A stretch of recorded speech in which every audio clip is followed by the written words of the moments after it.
What's up, guys? Welcome back to Blue Clouds TV.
Good evening, everybody out there, and welcome back to BCM Sports. Welcome back to Blue Cloud Media. As usual, my name is Nate Zion, and we have everyone in the studio. We have a gentleman in the studio. So let me get myself in there. Forgot to make it full screen, but yeah, we're back again to the sports channel, BCM Sports, and the new era has officially begun. Liam Rosenior has faced the media for the very first time as a Chelsea head coach, and let me tell you this. He never held back. He never held back on everything that was being said, all the questions that was being asked to him, from dressing, the toxic atmosphere at the Fulham game, making bold promises about limitless ambition. We have every single word covered. We're going to break down the plan to fix disciplinary issues, his message to the angry fans, and whether he is ready to deliver a trophy this season. Plus, we are looking ahead to his debut at the dugout against Charlton Athletic tomorrow. Can he get off to a winning start? As usual, we want to hear from you. Join the live chat right now. I want to know, what do you make of Liam Rosenior from his press conference as a manager himself? Believe me, Rosenior is the man, if it is the man or not. Or let me know what you guys think of the Chelsea new gaffer. We'll have a lot to discuss on today's show. It is Nate Zion, Stephen G, and DJ Sav in the studio with us. So stick with us as usual. Nate Zion is here, Stephen G, and DJ Sav is here to entertain you guys. We're going to go in-depth analysis, also discuss the topics are right there. We'll be back in a second.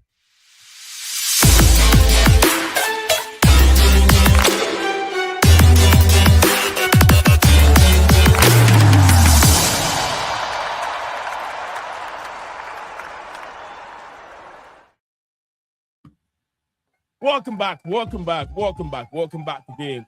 We're back. The panel is where the legends are ready. And as I said, a lot of things that we'll be discussing today. We'll be looking at the disciplinary problems at Chelsea, the tactical shift, the debut preview. Also, we'll be looking at a little, I'll say a pick of it, because the main preview will be tomorrow.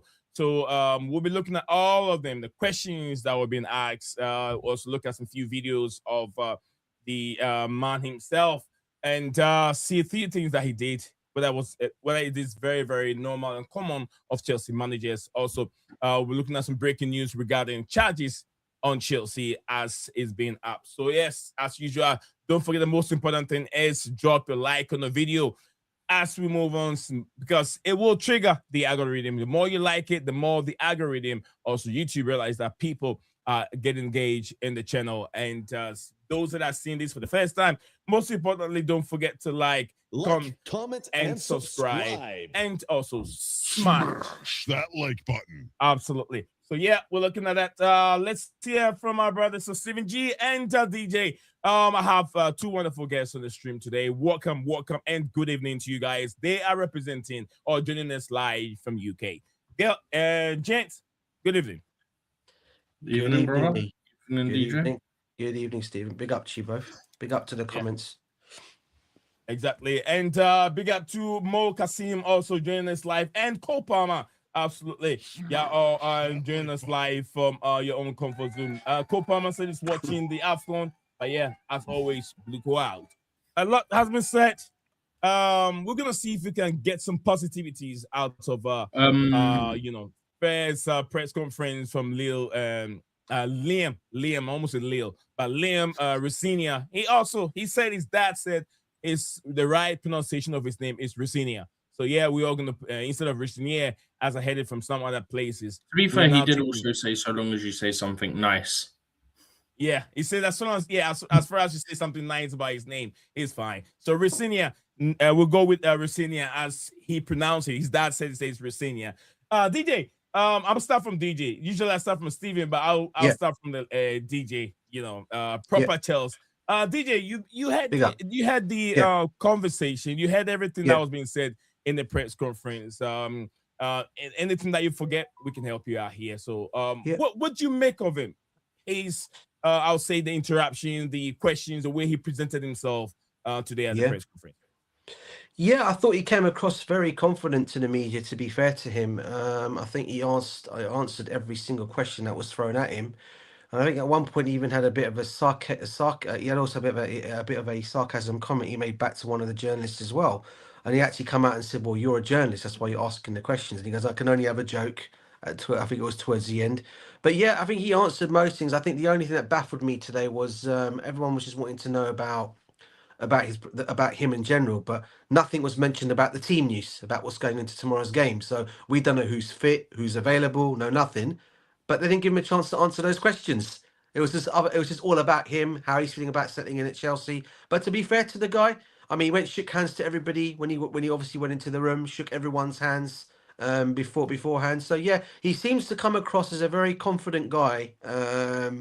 But without being too, he knows his job. I know he knows his job is going to be tough for him, mate, for sure. Steven, what do you make of Liam Rosenior's presentation? Nearly said the lap, innit? Yeah, the lap.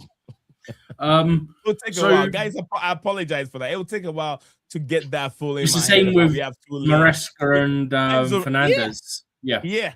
If you can remember, I always come over here and say Enzo Maresca, Enzo Fernandez. Always getting confused with these, with these two names. But anyway, I'll get it over time. Yeah, just quickly, before I touch on that, it wouldn't have been long before we went live. This channel hit 19,000 subscribers. I looked as the intro was rolling. It was on 19.019 or something. So would have probably been minutes before we went live with the way momentum's been going with this channel recently. So big up to everyone that's a new subscriber. Big up to everyone who was already existing subscriber, of course, as well. And Wrexham are beating Nottingham Forest 2-0 in FA Cup right now. Wrexham beating Forest 2-0. They scored 2 goals in literally the space of like the last 2 minutes. That could be the upset. That could be the upset of the year. We didn't see it last season. Well, I wouldn't say the year, but it's an early contender for an upset, obviously, being Championship versus Premier League. But now, in terms of Liam Rosenior, I said the other day when we spoke about him, because obviously you had the first interview come out, but also before that, a couple of days before that, you had, the first interview at Chelsea was yesterday, and then a couple of days before that, on the Tuesday, obviously we had his leaving conference at Strasbourg, and I said sort of in between that as well, like he comes across very well, the way he speaks. So I think he's someone who the media are going to be quite warm towards, which is not exactly common as a Chelsea manager. Obviously, I think the fact that he's English probably helps him massively in that factor as well. But yeah, I think for me, I think there'll be elements of possession in the way we play, but also he said he wants to play exciting and attacking football at the same time. You could play possession whilst also being attacking at the same time. That is possible. You just don't play side to side and backwards all the time. You play more vertically from your half to the opposition's half. So it is possible.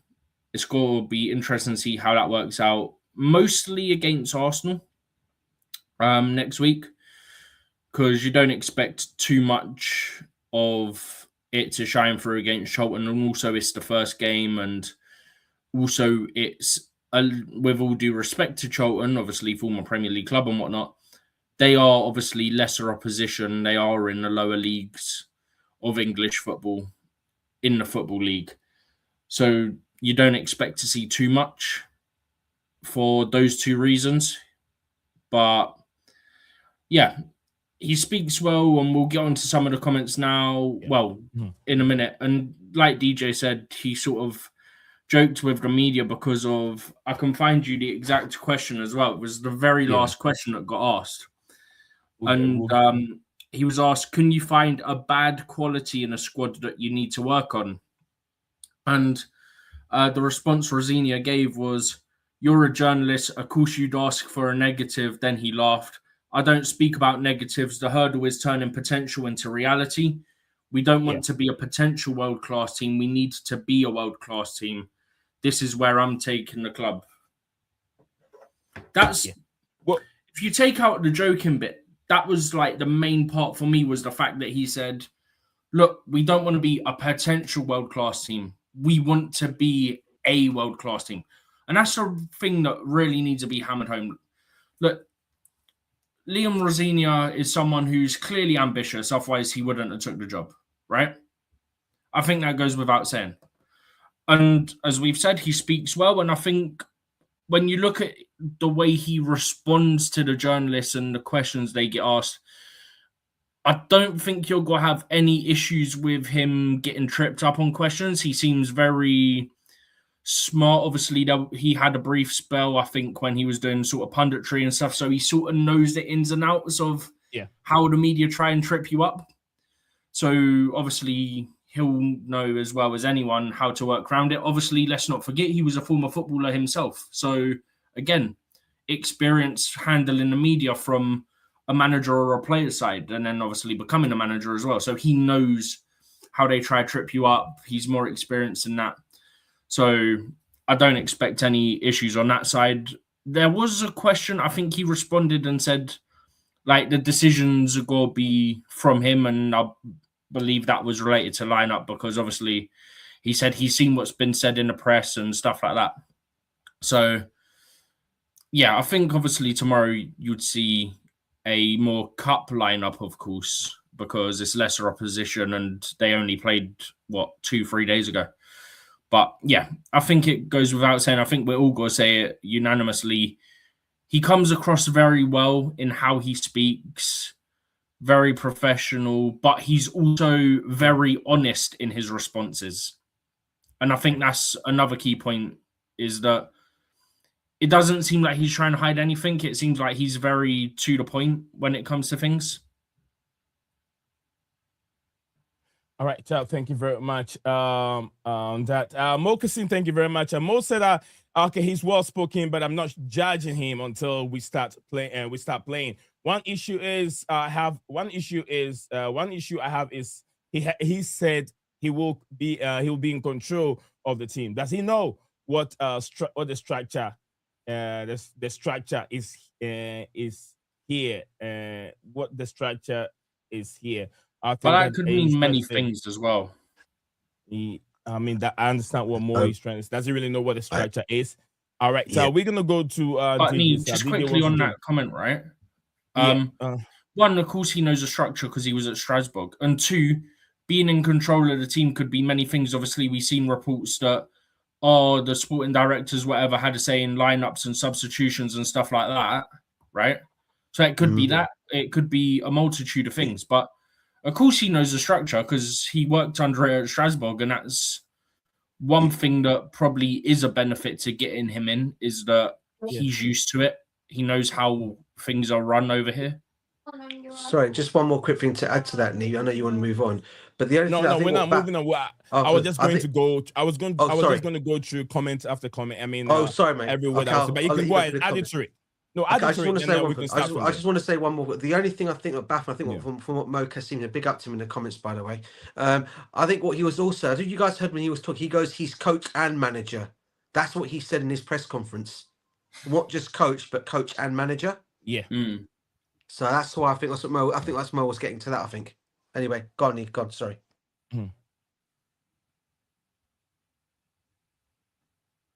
No, that's okay. That's okay. Thank you very much, DJ. Guys, if you're watching this live, we're streaming on 2 platforms at the same time, X and YouTube. So wherever you are, don't forget to drop a like on the video. It helps the channel. As we're very, very close, I think a little under 1,000 to get to 20K. Without you guys, we wouldn't be here. Without you guys, we won't be motivated each and every day to do what we like doing best. And as usual, transfer window is open. And from Monday, we'll be more serious on transfer news. I don't know how many that Chelsea can bring in, but yeah, we're sports. We love sports, and we're looking at other clubs. They're dealing, so we'll be also concentrating on other clubs. If Chelsea doesn't have much, there's one deal that has been done, but it's from the academy section. We can also come on Monday and talk about it. But besides that, we're here for you guys, and we're gonna look at the individual things that looking at him and Liam Rosenior, what he said today. I want us to take each and every quote and elaborate on it and trying to understand what he meant. What he said, my friend, I'm so fortunate that I'm working with some outstanding players and paid well. He says he's been paid well. Pressure is privilege, and there are so many people in this world who will love to be in his shoes and who love to be in his shoes. I want everyone to remember that. That said, I want to remember that. What do you guys make of that? Is this saying that, is this speaking the truth? Do everyone wants to be in the shoes to manage Chelsea at these circumstances? DJ. I don't know. I don't know. This is what I said to you earlier on when I spoke to you. I don't know if he realizes, the job he's getting himself into. I'm going to highlight you. DJ, I'm going to highlight you for a second so I can change the other video. Remember the video we talk about? Yeah, go for it. So I can replace that with the other video. Yeah. So keep talking. Go ahead. Yeah, I was just going to say, I don't know if he realizes, what he's come to, because he's basically saying that he's gonna, what do you call it? He goes, he's gonna have he thinks he's gonna be like manager, have full control of literally everything. But he's a young manager. Listen, we've got to take into consideration here. He's taken the opportunity because it's come his way. It's a great club for him. It's a great opportunity for him to come and manage a club like Chelsea. If you look at his previous roles that he's done, Chelsea obviously stands out as the biggest club for him, and I think he's taken it with both arms, like with both hands, like any manager probably would do. Right. So for me, the only thing I worry for him is I don't think for me he's going to get as much control as he thinks he's going to get. And I think with the group of players that he's got at the football club, I think, they're young players. They're obviously better than what he's got at Strasbourg. So he should be able to hopefully get them to the levels where he wants to get them to as well. But it's going to be a tough job for him. And the good thing he's actually admitted that as well, which is a good thing as well. So he is aware of what he's going to get himself into. However, I just think sometimes I just don't think he's going to have as much control as he thinks he's going to get. That's just my honest opinion on it. Steven, he loves to be here. He knows that a lot of managers wants to be in his shoes. What do you make of that? I also want to point out the question that came from. The question was, people say being a Premier League manager is high pressure and rarely enjoyable. Is that how you feel? And his response, which you've basically touched on, was, why, my friend, I'm so fortunate. I'm working with talented players and I'm paid well. Pressure is a privilege. There are many people who would love to be in my shoes. If you don't enjoy what you do, you don't do it at your best. I want the fans and the players to enjoy this. Yeah. So I don't think he's wrong. I think reality, anyone who is a football fan would love to manage in a top division of the country they're from, or maybe not the country they're from. Maybe you're from Spain and you want to manage in the Premier League or whatever, Serie A or whatever. Like, do you know what I mean? Yeah. Because he's right. That is the pinnacle. Being in a top club in Europe where you're going to be in the Champions League and hopefully down the line competing for titles in that league, whichever one it is. This case, obviously, being the Premier League. That's what every football fan dreams of to an extent. Anyone that's a football fan is like, I would love to be in that position where are managing in the Premier League or in insert top division from whatever country they're from or whatever is their preference, right? That's what I mean. Like, I make him correct on that, because I think we can all sit here and go, like, I know I would, and I've already touched it. I'd love to do that. Do you know what I mean? Who wouldn't? You get paid well, and okay, yeah, sure. Like, there's a lot more work to it than fans might think, but it'd be enjoyable. Heck, who knows? If it goes wrong, you get a big payout, so it's a win-win at the end of the day. I mean, he's not wrong. He's not wrong at all, because he's being paid very good, and he's likely to have better players, just like you said. DJ said he's got better players than he has in his position during his tenure at Strasbourg. So yeah, he's very, very fortunate, and it's also true based on what he said. A lot of managers, I know things. The blue coat, I would say the model is not what top managers we want, but there's still a lot of managers out there who would take this job within the heartbeat. They would take this job no matter how bad things are, because managing Chelsea is always a high possibility of improving your CV and also improving your finances when you get sacked. So yeah, it's part of it, and he'll love it. When he gets sacked, he get a good payoff, and he's done. He's gone. So yeah, who wouldn't do that? Anyway, absolutely. We're gonna get it. We're gonna get it. We got a few more quotes we will go through. I'll try and combine 2 quotes together so we can analyze those quotes. And so because there's a lot of quotes that we're gonna go through. All right. So we've been joined here by Mo Kasim. Mo, good evening to you. As you're joining us from UK, right? You're joining us from UK, Mo. Yeah, 100%. London, West London, Northwest London. How's the weather like? Big up, Mo. Big up, Mo. Big up. Oh, it's freezing, mate. It's cold. It's not. It's not a nice time, man. It's not great. It's not great, is it? It is cold. It's yeah. I'll put this. I planned for 3. Go ahead. No, I was just gonna say we're expecting it to be worse next week, so not looking forward to that. Not looking forward to that at all. More snow, yeah. We'll see. Snow, yeah. Snow, rain. Nice to have you here. Nice to have you. I wasn't planning on having you, but then I thought you maybe at work. But I saw you in the stream, and I was like, "Oh, okay." If you're free, I planned for 2-3 panelists. But I came back from work, had some food, had a quick nap, and switched on my phone. I saw you guys were live, so I thought, hey, why not? Okay. No problem. Nice to have you on that. I'm gonna go on you. I'm gonna go on. Big up to you, Ty of Chester Station. Say big up Nintel Blue Line. I said hello. All right. I'm sure he heard you right now. But big up to you, Ty. And Mo, we've said a lot. You're joining us a bit late. I want you to catch up before we move on to the other quotes that were being said, questions that were being said to him, and the quotes from him. Liam Rosenior himself was speaking. So yeah, what do you make of him? We've read your comment, but I want to hear it from your mouth. What do you make of him? How do you see his presentation today? I'm a little bit split, to be honest. I mean, there is definitely some good elements in the way that he handled the press conference, but it's his first press conference. He hasn't played any football yet, so we're not really able to judge or to make assumptions. However, I think one thing that he did say, which I put on my comment, is the control aspect, and he referred to himself as a manager on many occasions during that press conference, which kind of baffled me, because you're not a manager, you are a head coach, and a head coach is limited, especially a head coach at Chelsea Football Club.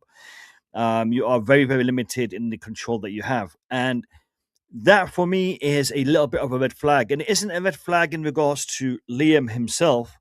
It's a red flag in regards to the situation he's in.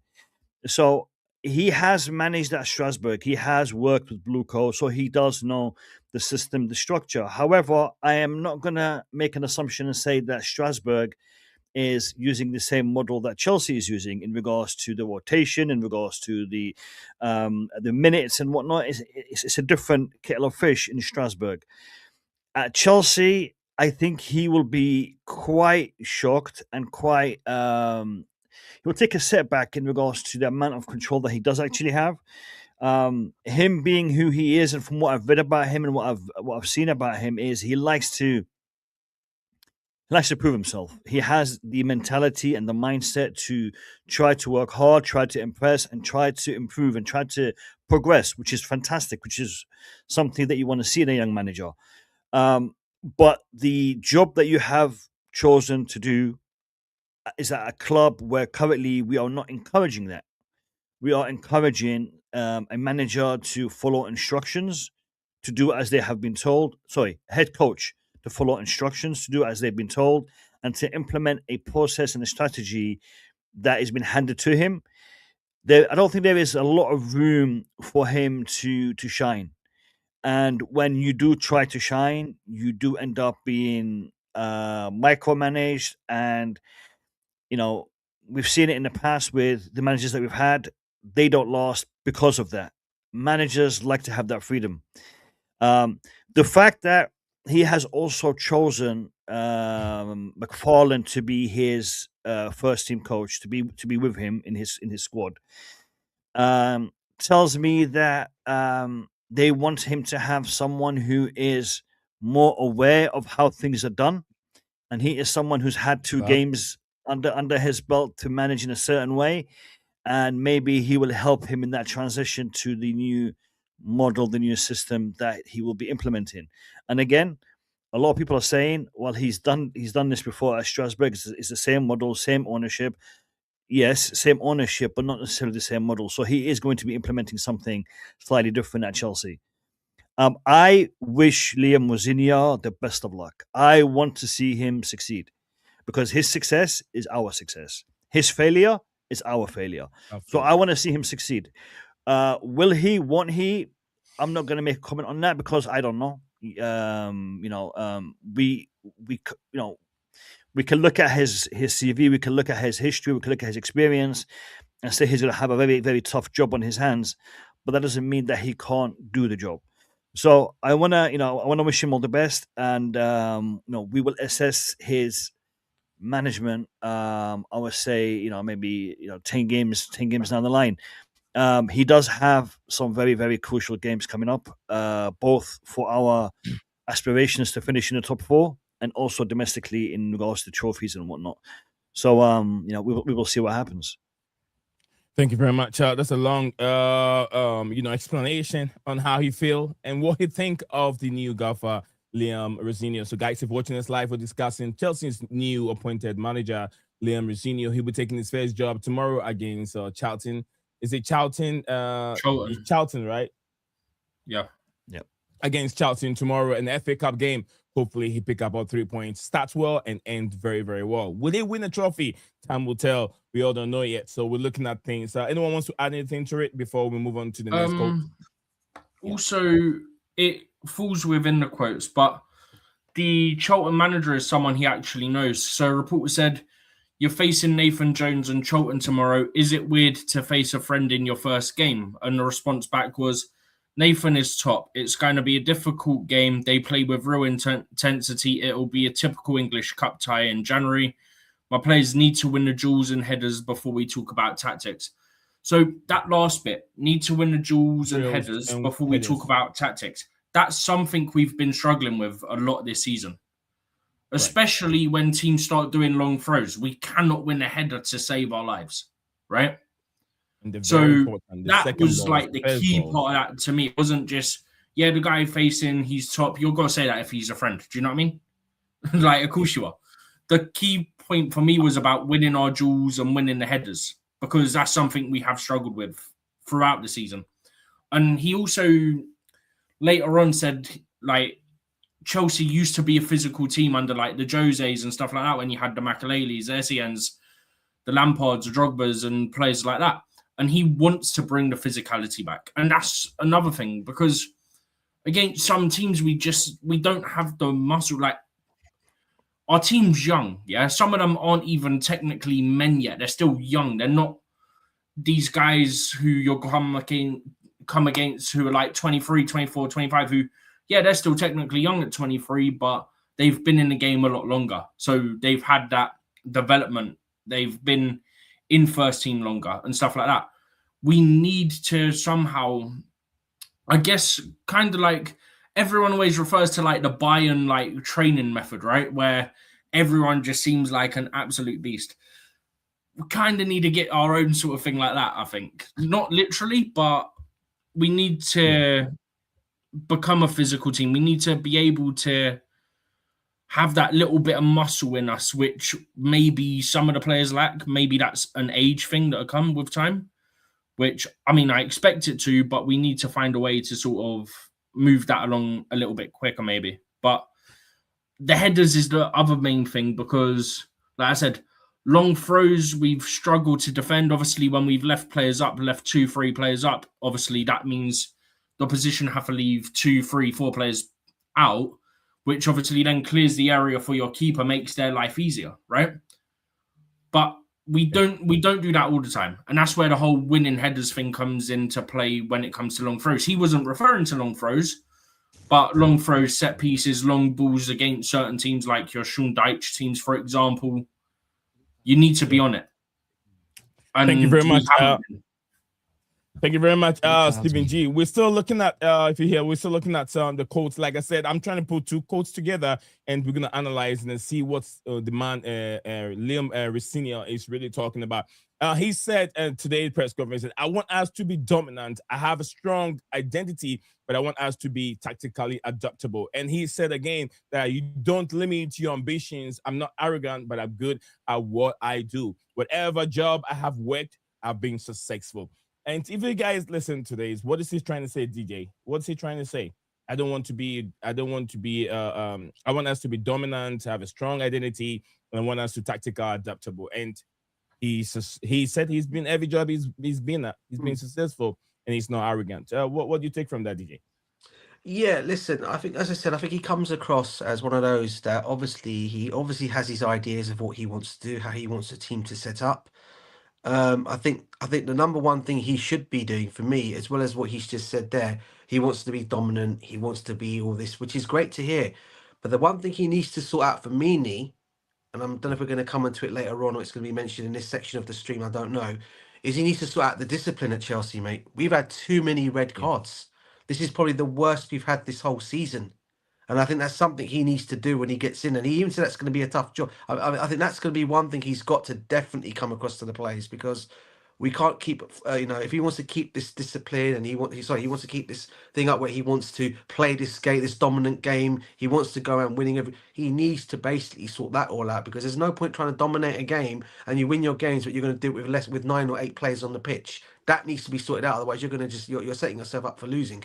So for me, that's the one thing I have a concern about, which needs to be sorted out, and I'm sure he'll do that. But in terms of him wanting to be physical, yeah, I mean, have we got the players in the team to be physical? I'll probably say, yeah, we do. But we've also got a lot of lightweight players in the team that need to bulk up a little bit as well if they want to go and do what they need to do. But I don't doubt it. We have got the players. It's just whether he can get his methods across to how he wants his team to play. But the number one priority for me, as I said, is the discipline. Thank you very much, Alan. And Mo, what do you think of that? His statement from him? Yeah, I don't know if I should big up to DJ and Stephen when I came in. I'm still half asleep, so big up DJ, big up Stephen, big up everyone in the chat. I've just seen the comment from Cole Palmer. Yeah, spot on. Morocco 2-0 up, 2-0 up. Big up. DM Maghreb. Yeah, I tipped them. They were winning. In regards to the discipline, we have got a mad issue, and I think that he is going to struggle to fix it. The reason being is discipline doesn't just come from the way they behave on the pitch. It comes from a culture at the club. It comes from the understanding of responsibility and accountability. And unfortunately, and again, I don't want to keep on talking about Maresca, but Maresca didn't really hit hard at this. He actually contributed to this. He got his fair share of yellow cards and red cards and suspensions. So this is something that needs to be addressed. Now, I heard what Rosenior said in the press conference, and he talked about, I do want to impose some sort of discipline, but I don't want the players to be less assertive and less enthusiastic. He wants to keep that balance right. So it isn't going to be easy, but it is very important that he tries. And Rosenior has a lot of work to do in regards to the squad.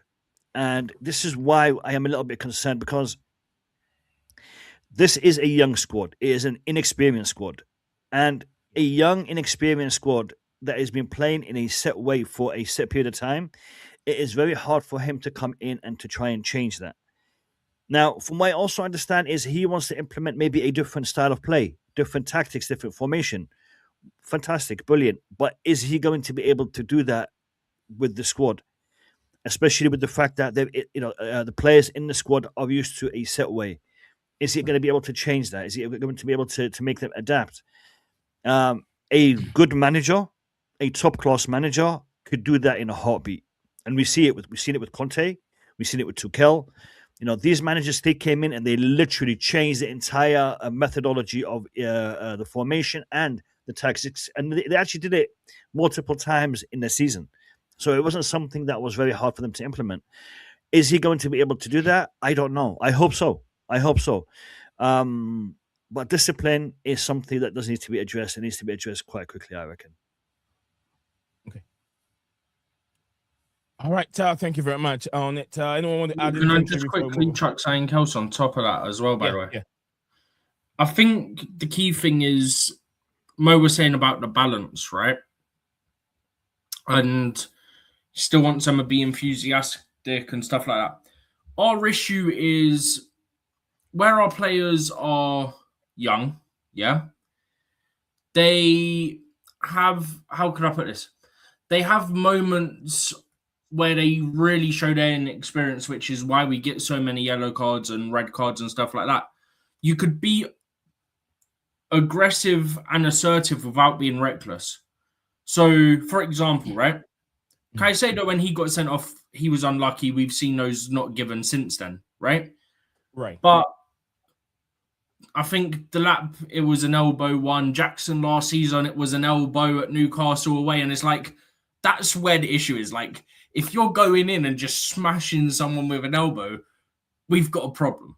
If it's silly little things, okay, maybe it's on the ref. Maybe they thought you've had one too many telling offs and one too many, this is your last chance and stuff like that.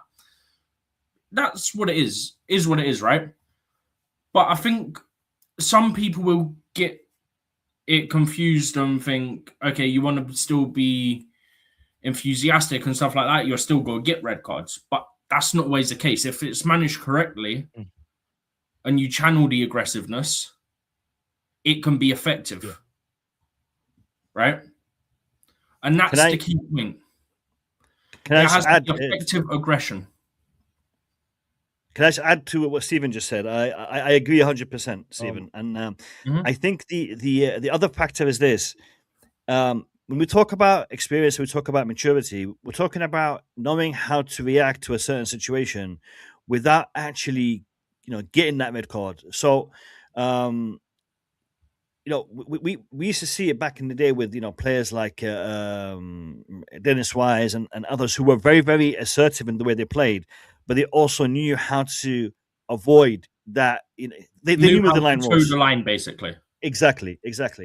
So, and that is one thing that we are lacking because our players are not experienced enough. They're not mature enough. They haven't had, certain situations that they've been through. They are unable to make that correct call. And remember, this is a lot of it is muscle memory. A lot of it is an instant reaction. It's like, for example, the whole situation of the night with Cucurella. And Cucurella is one of our most experienced players in the squad, and he could have handled that a lot better. His pace, his positioning. Unfortunately, he went for the easy option, which was to pull at the man's shoulder, his arm, and have that tackle done. So this is what needs to be addressed, and I think it's going to take time. It isn't something that he can do instantly. All right. Thank you very much, Mo, and thank you very much, Stephen G and DJ South. Well, we're talking about culture, red cards, and all that. I'm gonna ask: is it Rosenior? If you listen to his what he said during press conference, he says that his job is to create, I think, the right culture. Does the latest FA charges prove that the culture at Chelsea is currently broken, or is it just frustration boiling over the results or losing for many games? I don't. Do you want to go first, Mo, or do you want me to jump in? I've just got a quick comment on this. I don't think it impacts the players, Nee. I think this is something that is more related to the club. I don't think the players will actually feel any effect of it, unless we get the points deductions or we get action taken towards the team. Then that will be the impact. But in regards to what's going on with the FA, I don't really think it's going to impact the players. All right, thank you. To be fair, the one that he's referring to was Chelsea breached rules in Aston Villa game, like touchline acted improper or some BS.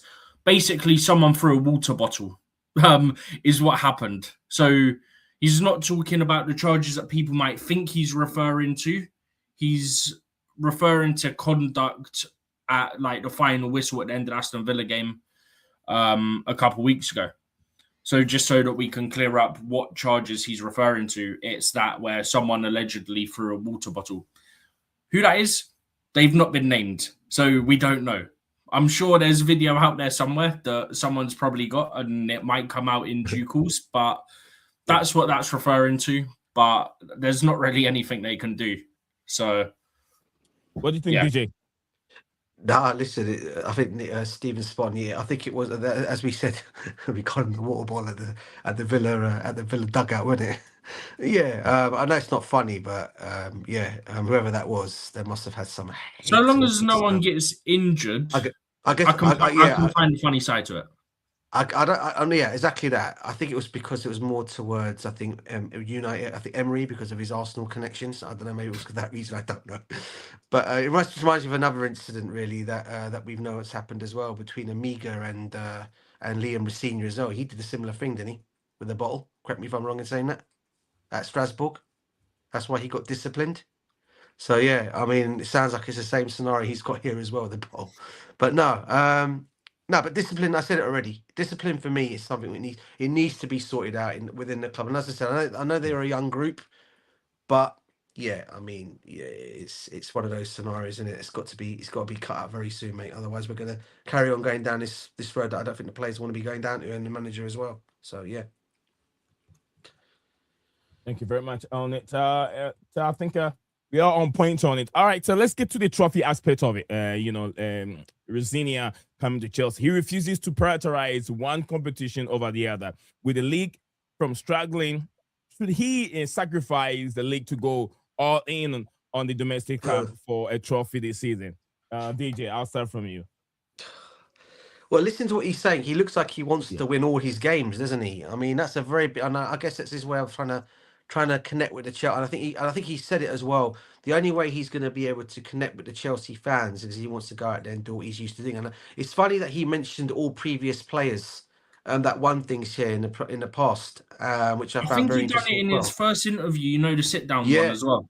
Yeah, he did, and then last of all he left. Then last of all he said Joe Cole, who goes just sitting at the back right there, and he's waving at Joe Cole as well. So he's already he's basically trying to put that in there. I think he's just trying to find a way of trying to connect with the Chelsea fans. But the only way he's going to connect with the Chelsea fans, and we said it already, he needs to go out there and he needs to if he's that old saying is you do what you say. You say what's was written on the tin. You have to go and follow that. And I just think he's putting too much pressure on him now, just to try and get fans on side. And all he needs to just do, as long as he's putting his performance out there, the players are winning games, and we can go and find all competitions. That's all he needs to do.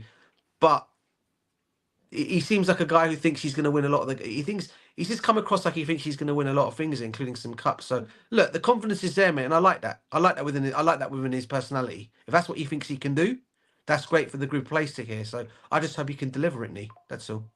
I do also think that you have to have that confidence coming into a club in the situation that Chelsea in right now, where as well. The last month has been so poor for the club in general that you need to come in with that confidence of aura, innit? That, and basically.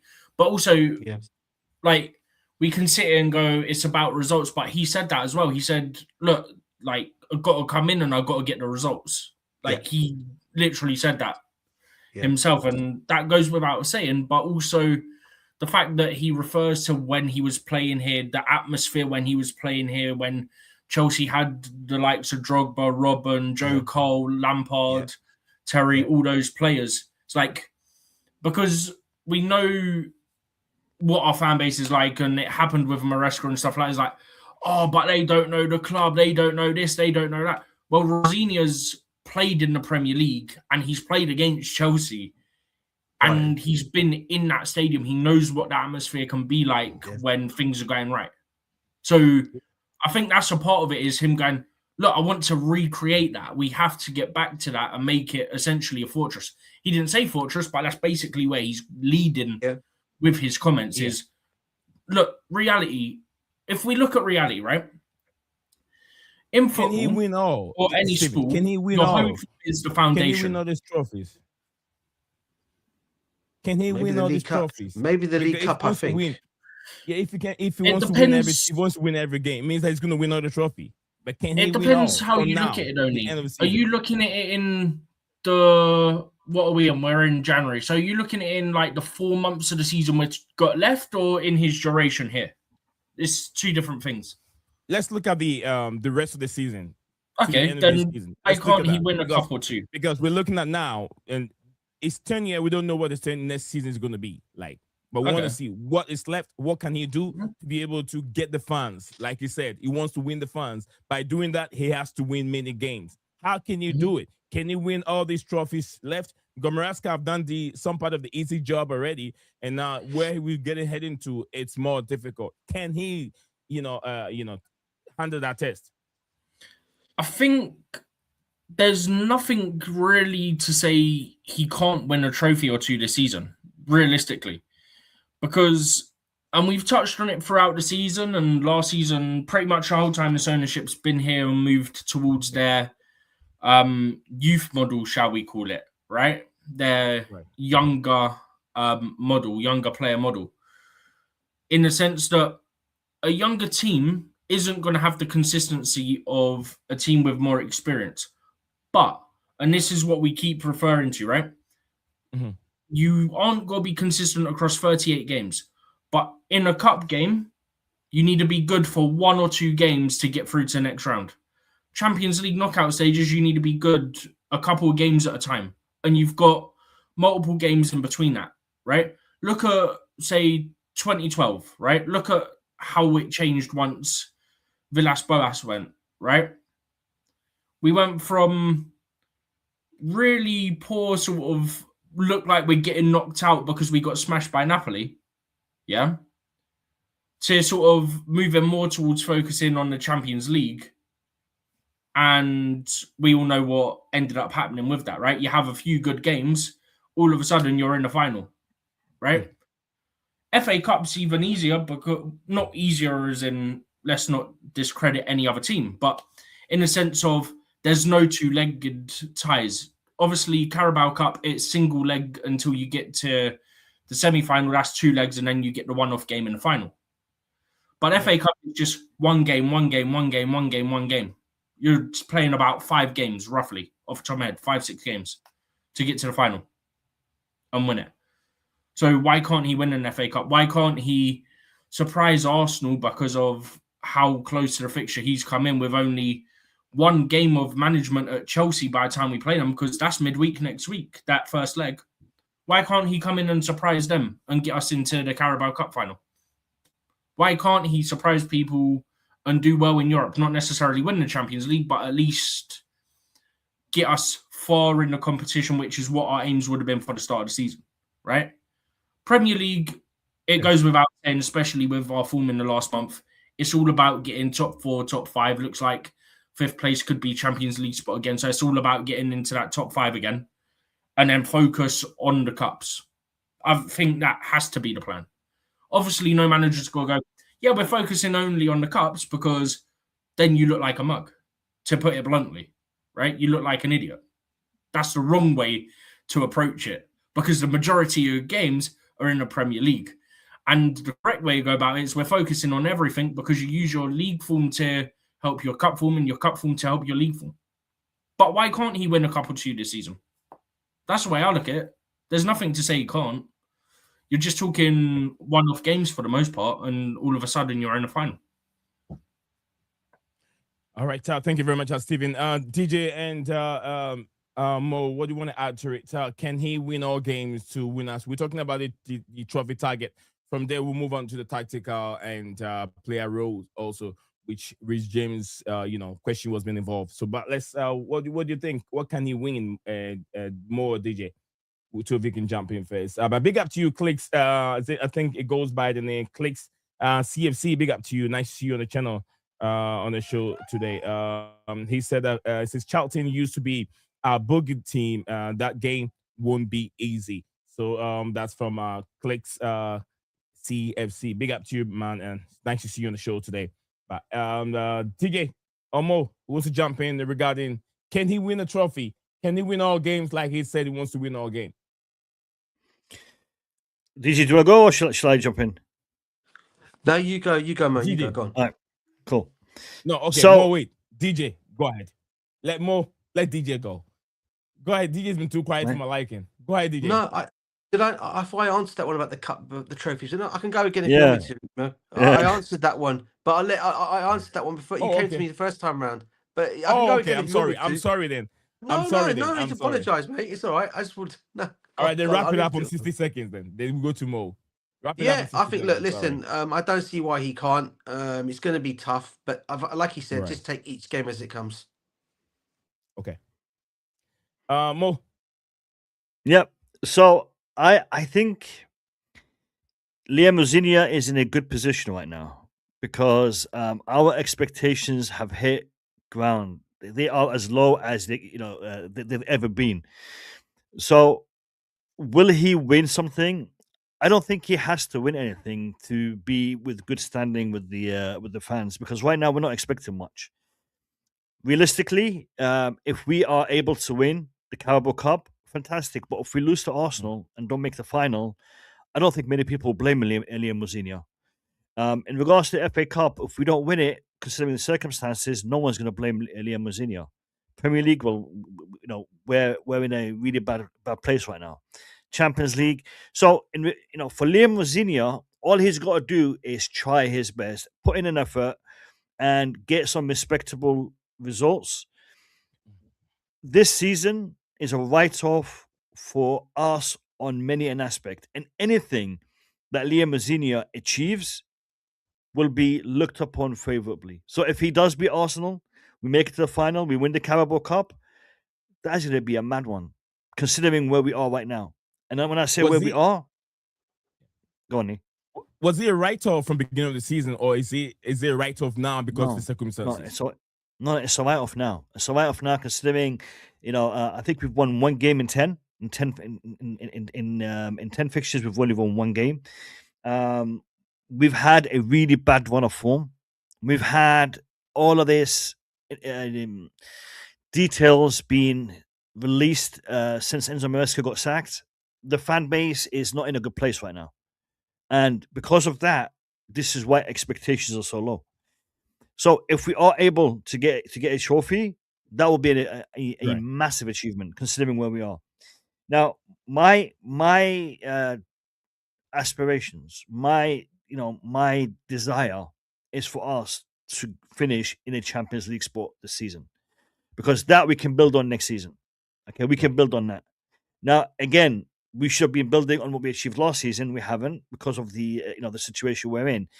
But if we are able to qualify for the Champions League at the end of the season, then that would be something we can build on, and hopefully we can turn things around next season. But right now, looking at winning trophies, I don't think it's realistic. If it happens, fantastic. If it doesn't happen and we do finish in a Champions League spot, then we can build on that. Again, I'm not happy with that, but we can build on it. It's something to build on, because right now the situation we're in, we are in a really, really bad place on many levels. In fact, on all levels. So, yeah. Thank you very much, Mo. Guys, so watching us live on X and YouTube at the same time. I got great and wonderful panelists, legends of the Chelsea community. We have Mo Kasim, we have DJ Saab, and my co-pilot Stephen G in the studio with us, discussing the press conference and everything that was being said. As Liam Rosenior first ever meeting the press, and a few things that were being said. So stick with us as usual. We'll be back with tactics and player rules and what was being said and at the press conference. So stick with us. We'll be right back in just a second.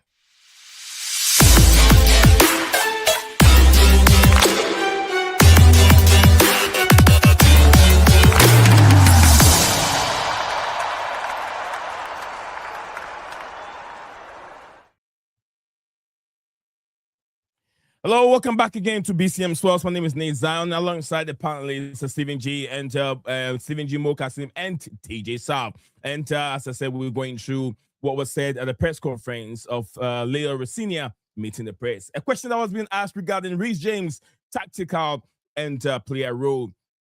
Yes, indeed, we're talking about the Reece James enigma at Chelsea. Who is right and who is wrong in terms of his positional role? When asked about Reece James today, in position, where he plays and where he fits, Rosenior said he's really a good player.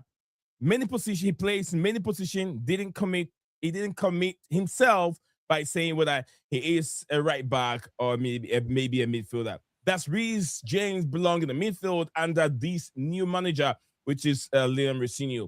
Does he belong in the midfield, or he's going to be taken back to the right back position? We saw a few things. Maybe we can put two things together to see where he really fits. Is that a mistake from Enzo Maresca? Let us know in the comment section below if you're watching us live. Also, I want to throw this question to my panelists. Now start from, I think it will go to DJ Sav, right? DJ, over to you regarding the Reece James, question. Where do you stand on it? Where do you think the manager will play? I think for me, the first thing I'll say, when he was asked a question, I think it might have been the gentleman from TalkSport that spoke to him and asked him, and said to him, Reece James is your captain, and this and that. He didn't exactly answer that question to say Moose, whatever you call it, Moose from TalkSport. Yeah. For me, it was a bit baffling that he didn't say Reece was going to be his captain going forward. Now, I would have thought that'd been a simple answer of yes, he still stays my captain. And I found that very interesting to say that he didn't even say that. All he said is Reece is an excellent player. He's the way he's upward project, he can go up and up and up to become even better than what he is right now because of his age and everything. But I found it a little bit strange. But for me, look, he just said, yeah, he's just a world. I think he's a world-class player, an excellent player. And he didn't say whether he's going to play as a right back or he's going to play him as a midfield. And I think that's because Reece James has become versatile so much now with this under Maresca. And obviously, we all know when he was playing for Wigan on loan, his best position was in that midfield. And he done really, really well there. But obviously, when Tuchel took him back to Chelsea and Lampard, they played him as a right back. But obviously, he's been converted back now, going to both positions. I think he's excellent in both positions. Now, the only reason why I will say not to play him right back all the time, and that's only because of his injury concerns. Because I don't think he can go up and down the flank, like up and down the thing like he used to before. So for me, I can understand why he's having more of a midfield role. But I think for me, it's a tough one because I think he's world class in both positions. I think for a player that can play in the right back position and also can play in the midfield, I think for me, he's got obviously a great what do you call it in Reece James, an excellent player there who can do that, a world class player as we know, and he's our captain obviously and leader. So yeah, I think for me, I think he's probably going to play in both positions. Depending on what team we play against and how he wants to set up. And I just found it, as I said, though, I think my strangest thing on this whole thing was, why did he not come out and say that he's still your captain? That should have been the first thing that came out of his mouth, saying, no, he's still my captain. So I'm wondering if he's thinking about putting the captain somebody else. I hope not. But also, do you think that's also part of it being a bit of a stupid question? Yeah. Sorry? Do you also think it's probably maybe a bit caught off guard by how stupid that question is? Like, what's that? Why are you coming in and you're like, oh, is he still your captain? Like, what? What's happening here? Well, no, because basically for me, if he's been our captain since he got the armband, Stephen, for me, and and for me, it's a simple enough question. Everyone knows when he is our captain. All right. Yeah. Now only Enzo comes in as vice captain when he's not playing the game. So I just found it a bit. I mean, usually another manager, I guess, would still answer if they have so much confidence in a player and they love him as Rosenior's mentioned, says he does. He just said, no, he's my captain. He's going to stay as captain, because a lot of these questions do go across. Any manager coming to a football club, a new manager coming in, that question is always asked from every journalist asking: is your captain going to stay your captain? And they say yes or no, or whatever. But he didn't. He just kind of, I felt he just rebuffed that a little bit. That was all, and just talked more about his positioning in the team, and that was it. Maybe, but then it is a dumb question to ask to begin with. But also, don't forget Reece has also played centre back as well. Yeah. Yes. And yes. I know. Thank you very much. Of a back three as well. Thank you very much, gentlemen. I want you to attend to the comment section in a bit. I've seen some new faces out there. I want to acknowledge them on the show.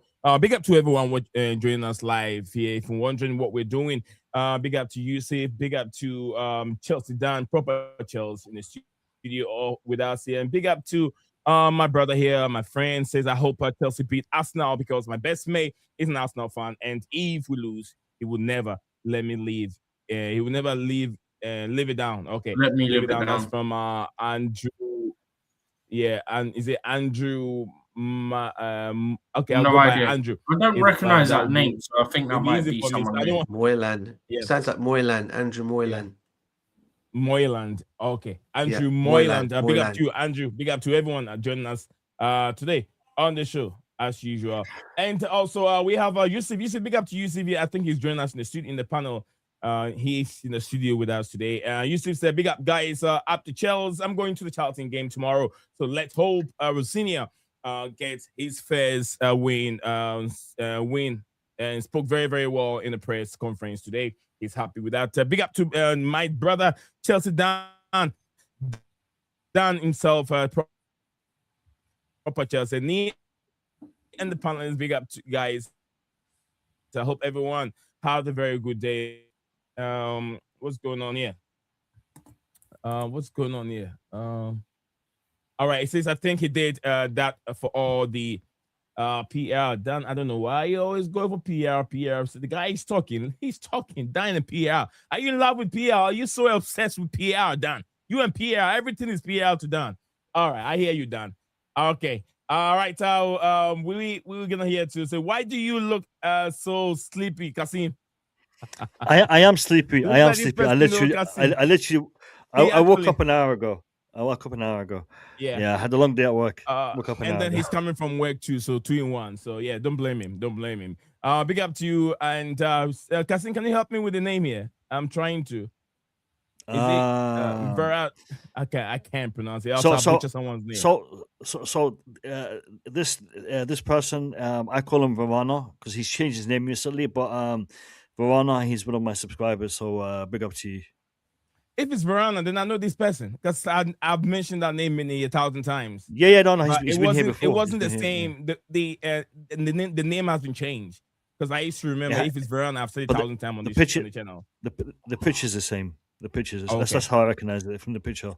I mean, it could be somebody else. I don't know. It might be somebody else. It could be pure coincidence. Yeah, it could be. All right.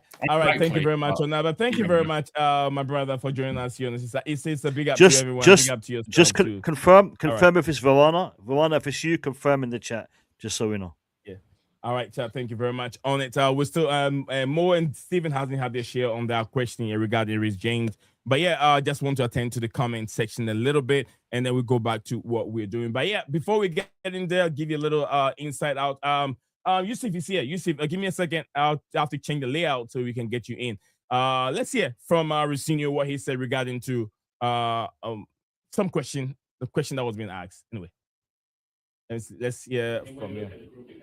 You mentioned a lot of good qualities. Can you find that what's that maybe you need to work on? Not sure if are you talking about negative? Yeah, negative. Of course you are. You're a journalist. That's a joke. It was a joke. I'm allowed to have a joke. Okay,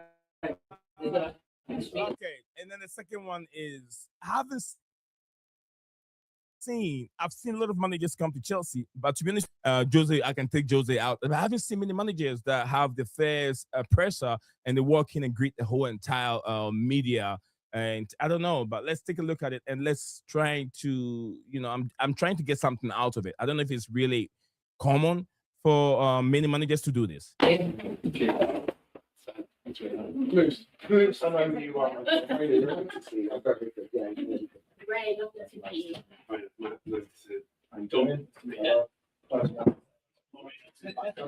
That's Moose, the guy from Talksports. That's the guy from Talksports on the left hand side. I'm going to do everyone.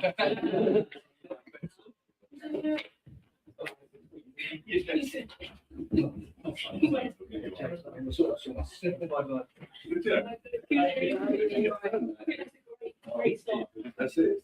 That's my rip. My rip. Thanks for having me.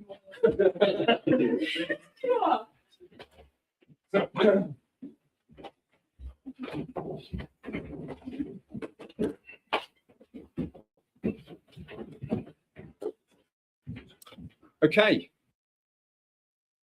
All right. So that's just by the way to share. So just want us to refresh our mind on it. We go to different layouts so we can have you see here. And let me see. Maybe I got different layout that has more people but still have our screen. Okay. Perfect. That work. We have Yusuf Blue in the studio with us. Yusuf, good evening to you and welcome back to the channel. We've discussed a lot, so I'll give you about just 2 minutes to run down on everything that you've seen on the press conference. So yeah, over to you. And how are you doing? And welcome back to the channel.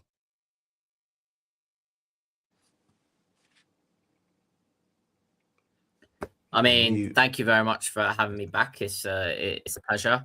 But big up to you, big up to Mo, Big up, DJ, Yusuf. and Stephen as Big well. up, bro. Big up, mate. Big up. And big up to everyone in the chat as well.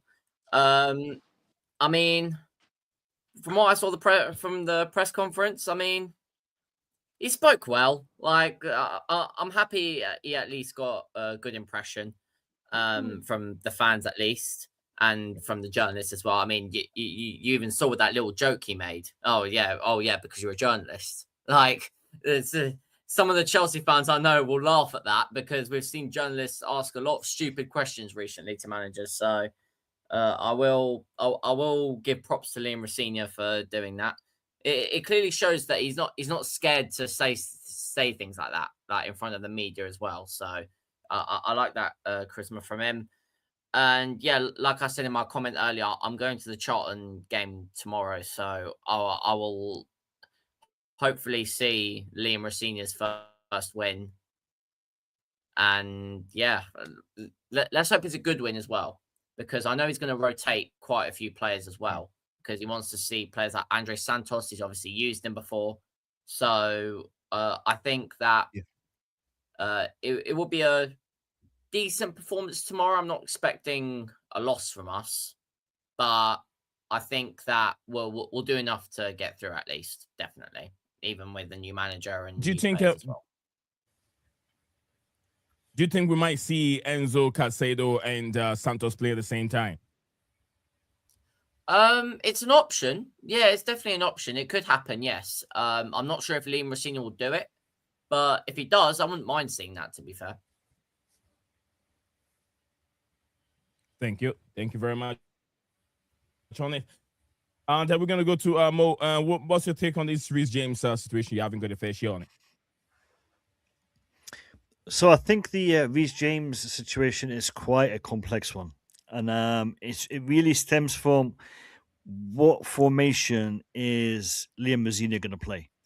So if Liam Rosenior, because I think there might be a shout for him to be playing a back three or a back five. If he is going for a back three, he's typically done a back three.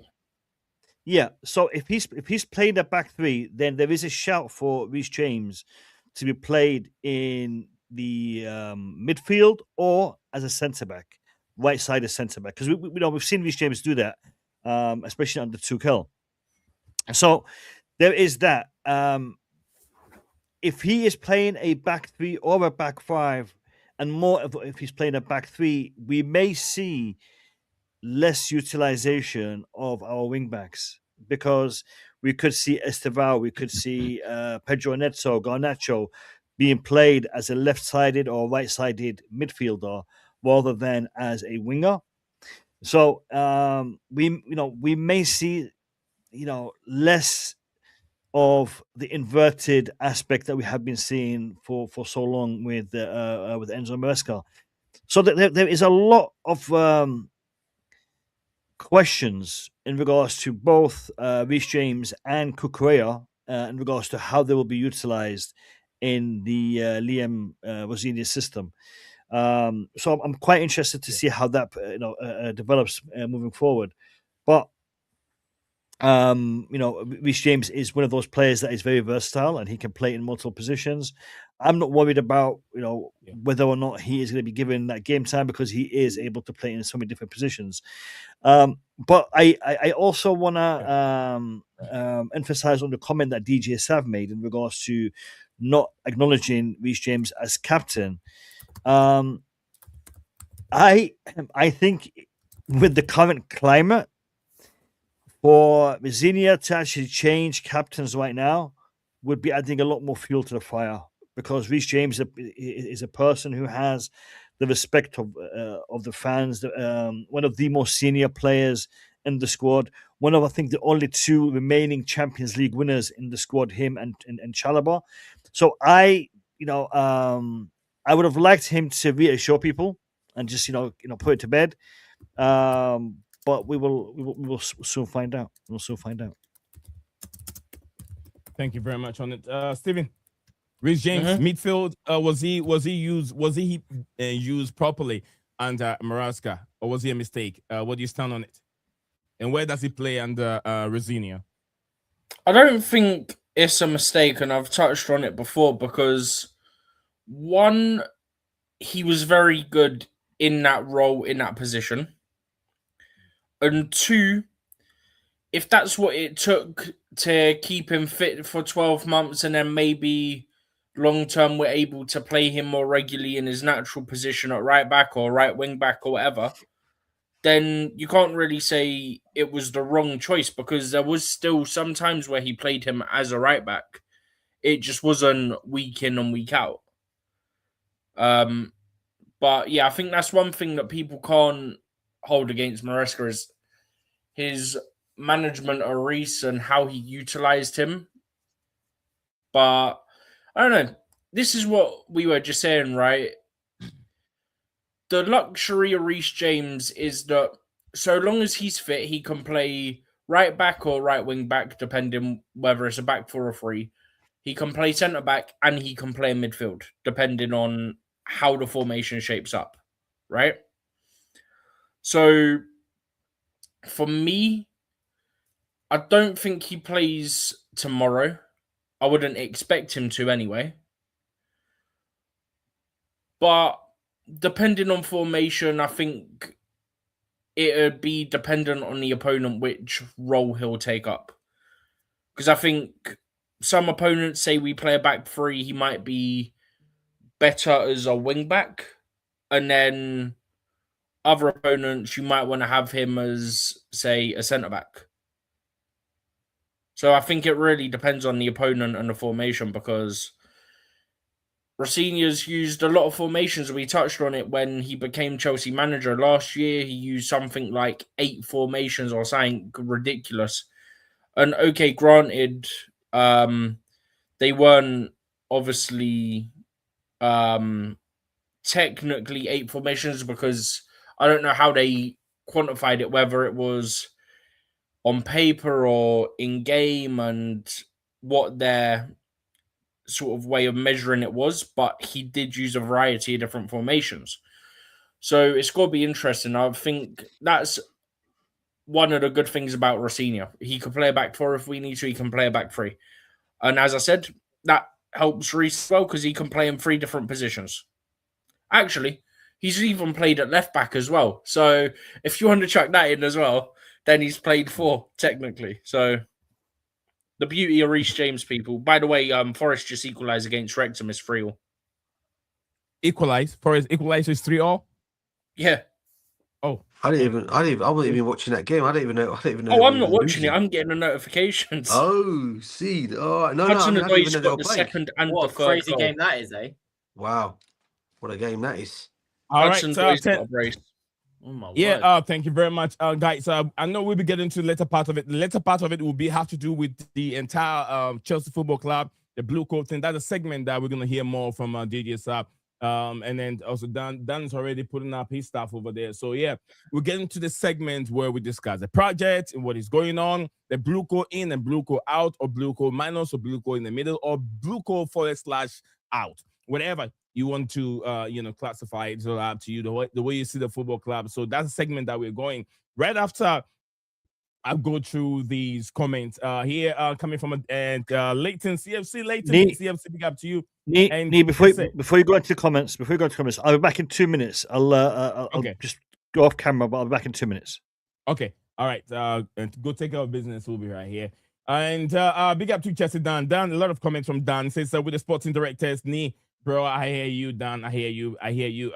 Says I'm more May. Big up to you. UC, big up to everyone there. And Leighton CFC, big up to you. Happy New Year to you, brother. Big up Legends.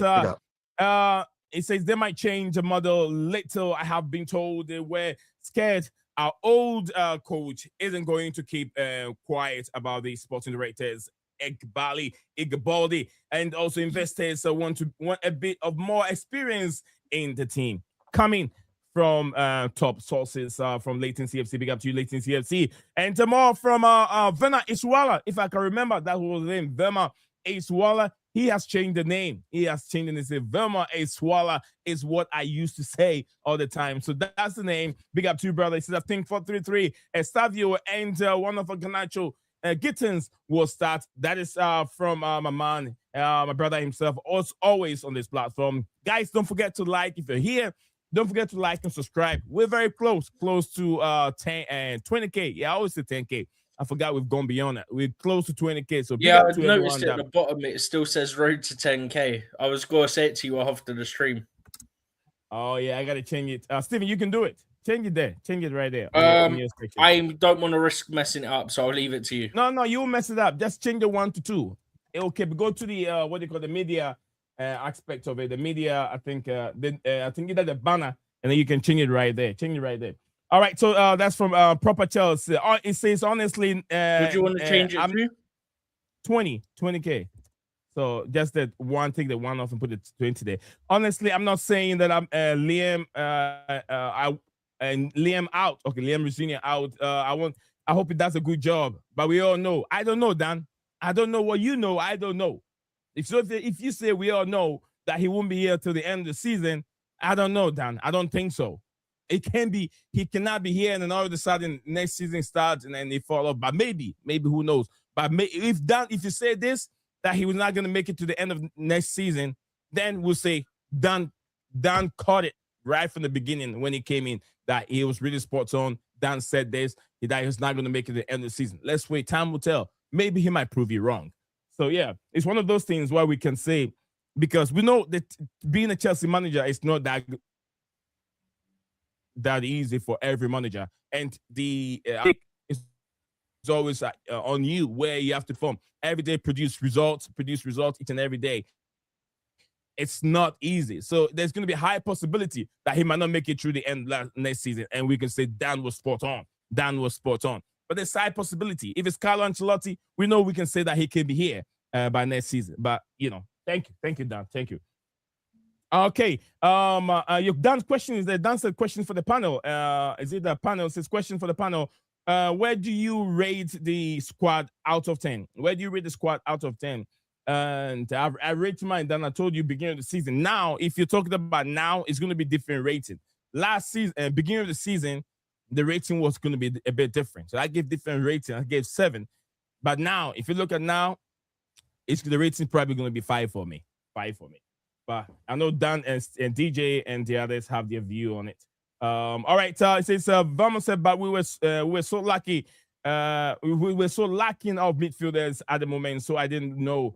That's from Verma here. It says Dan said enter the date. It says full 11 on the pitch.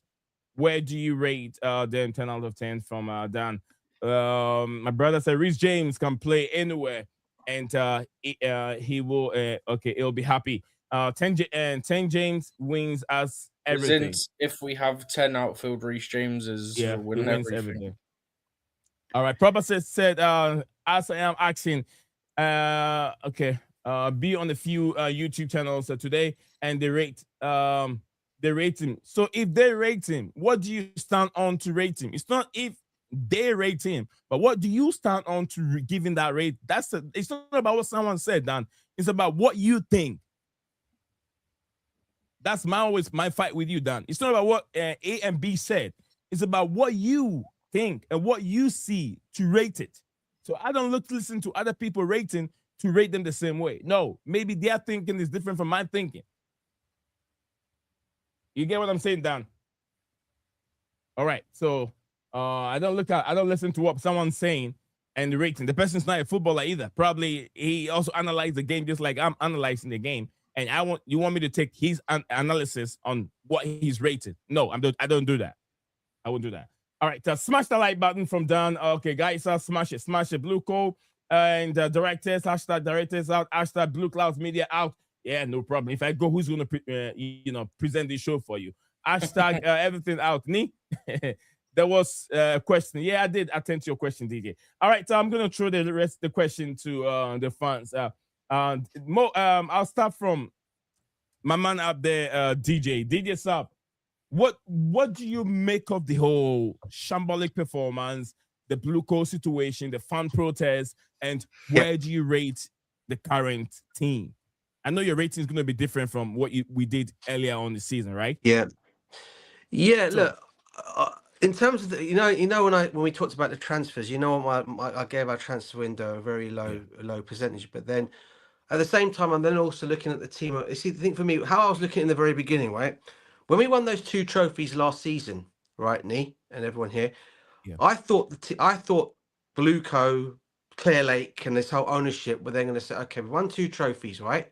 So what we need to now go and do, we need to go now challenge for the title. So what we can now try and do is add some experienced players to this squad, because I don't think we're that far off. Yeah, I really don't think we are. We just need a couple of players to come in of experience to make us start challenging, right? But they didn't do that. Instead, they decided to go backwards. Okay, and we're finding ourselves in the situation that we're in at the moment. In terms of what happened in the Fulham game the other night, 100% I backed the travelling fans that day.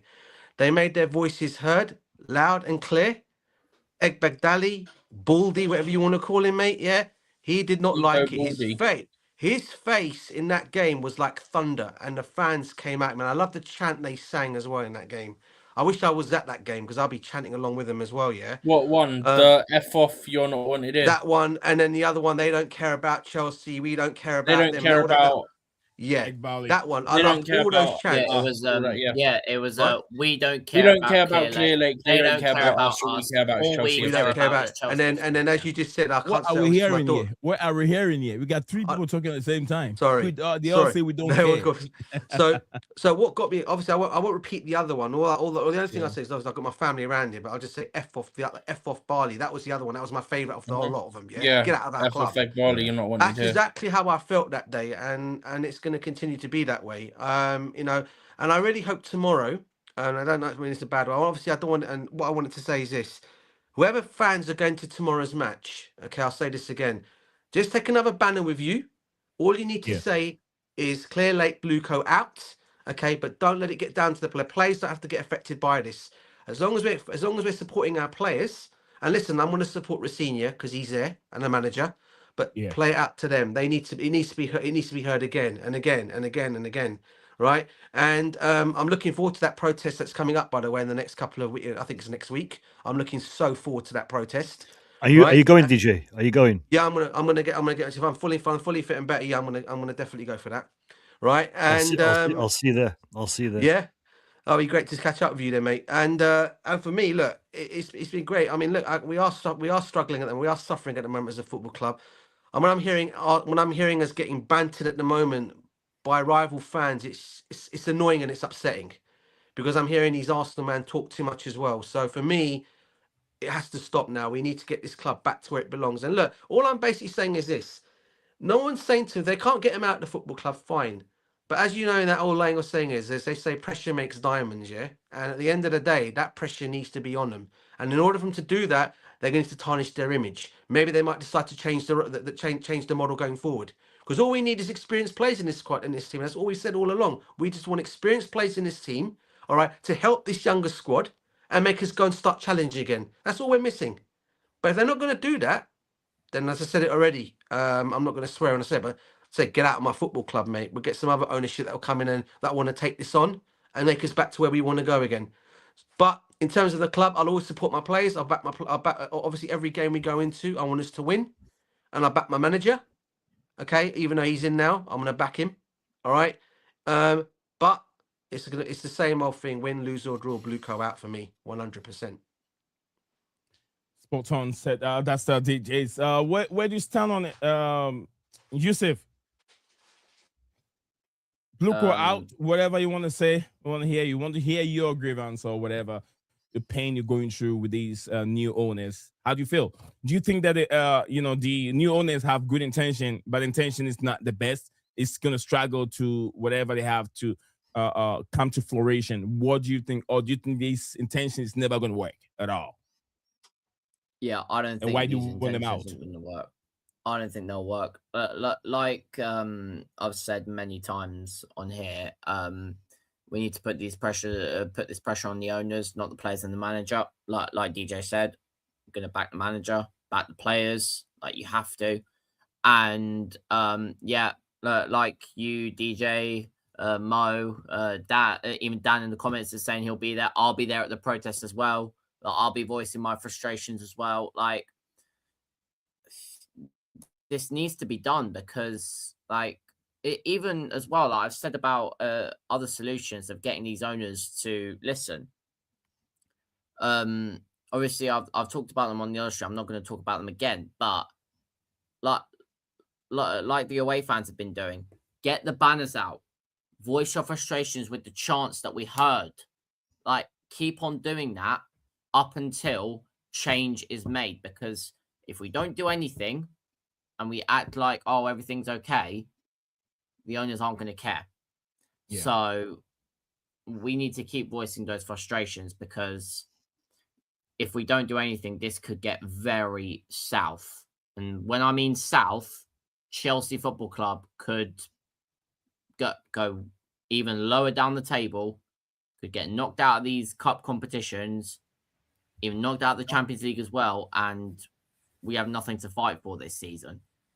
Obviously, still try and fight for something, but, like, again, just back the players, back the manager, and, yeah, that protest needs to be a well-conducted protest, and it can't be the only one either. There needs to be many more. Can't just be that one, like there was a protest last season and nothing was made of it. Needs to be many more after that. Win, lose, or draw, Blueco out. That's what I think. There's a reason nothing was made of the one last season, because there was about 600 different messages. Yeah, exactly. Yeah, that's another thing. Yeah, people are saying change the model. People are saying Barley out. That's the thing. But so, this one's clearer. But yeah, exactly. Yeah, that's the difference. Yeah, there's a clearance with this one that everyone wants the owners out or just change the model. Like, to be fair, there isn't even an or. Fans have had enough already. Mm-hmm. It's like Barley and the sporting directors that everyone's targeting. Exactly. But Barley's not even the main guy anymore. Well, he wasn't to begin with, other than the first summer.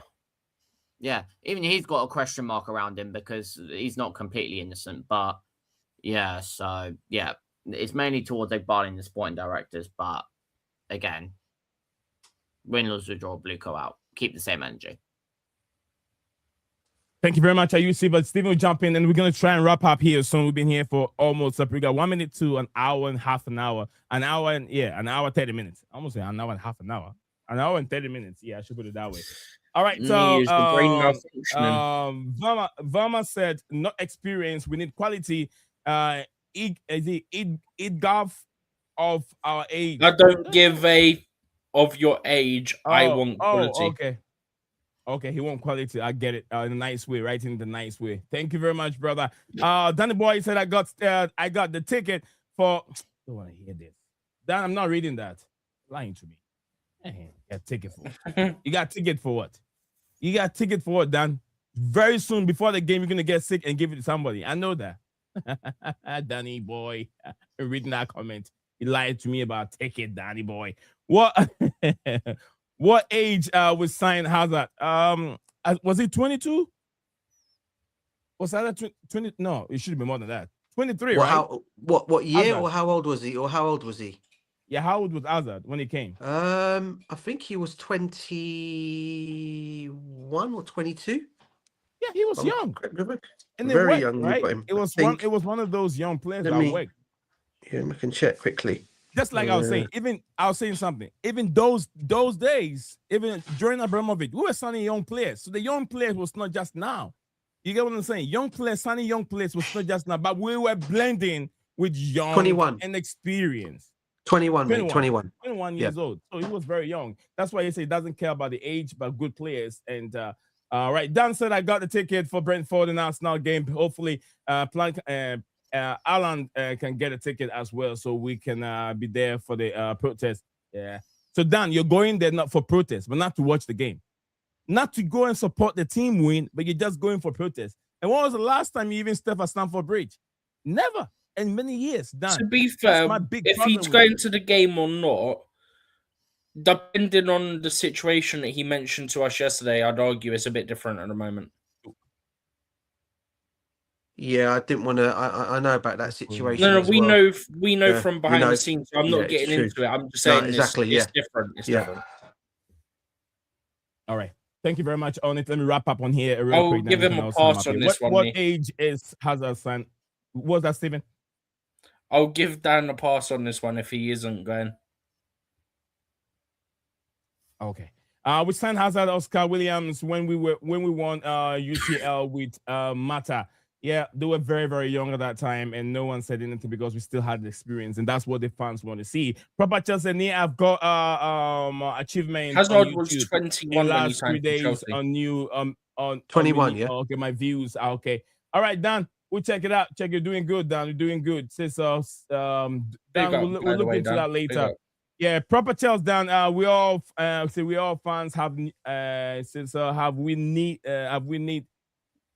win, fight, and die for our Chelsea. We need them out of our club. Okay, I get what Dan is saying. I'm going to them games. All right, Dan. I'll talk to you behind the scenes later. Guys, please read the article from Simon Philip. After speaking to the sporting directors, they did say they might get experienced players in the summer. The pressure is getting to Igabali. So that's from Leighton. Thank you very much. We'll look at that article here. So it's funny. I was at the bridge last year from Dan. All right, thank you very much. I want to add that article wasn't actually from Simon Phillips. It was from one of his friends. But he was apparently in. He was in the room, but the article wasn't from him. And I'll be real with you. He got the article out so more people can see it. I'm sorry, I don't believe it anyway. I really don't. I think it's more PR stuff. I don't believe. Proof's Dan, in the pudding, you're mate. Turning to Dan. You're turning to Dan. No, proof's not neat. No, put it this way. Put it this way. On Simon's part, it's not PR because when you see he's been calling out like ownership and stuff, even in the last week or so since whenever they had that meeting, he's been calling them out. And put it this way, yeah. If it was PR, yeah, he wouldn't be putting out half the stuff he's put out on Twitter. That's what I'm saying. Okay. All right, so we'll take 60 minutes from everyone so we can not wrap up. I know it's 60 late, minutes. So Flipping heck, you want to do another 5 hours? What is it? 60 minutes, did he say? Video an hour and a half. No, 6.5 hours. 60 minutes. That's my bedtime, mate. Yeah. But big up to everyone. Sorry. Big up to everyone that joined us on the show today. DJ Sam, Stephen G, Mo Kasim, and Yusuf over there. And I said it yourself. So big up to everyone and the wonderful panelists. Without you guys, we wouldn't be here. We'll start from Yusuf up there. He came in late. So I'll start from you 60 seconds. Yusuf, what do you expect from tomorrow's game? It's all about tomorrow's game. 60 seconds. Wrap up. Are we all going to get a chance to talk about Blue Coat out or not? Oh, yeah, I was going to say, you didn't ask him. I want to hear his thoughts on it. Mo, you got it. Go for it. My bad. Go for it. So I want to just comment on this.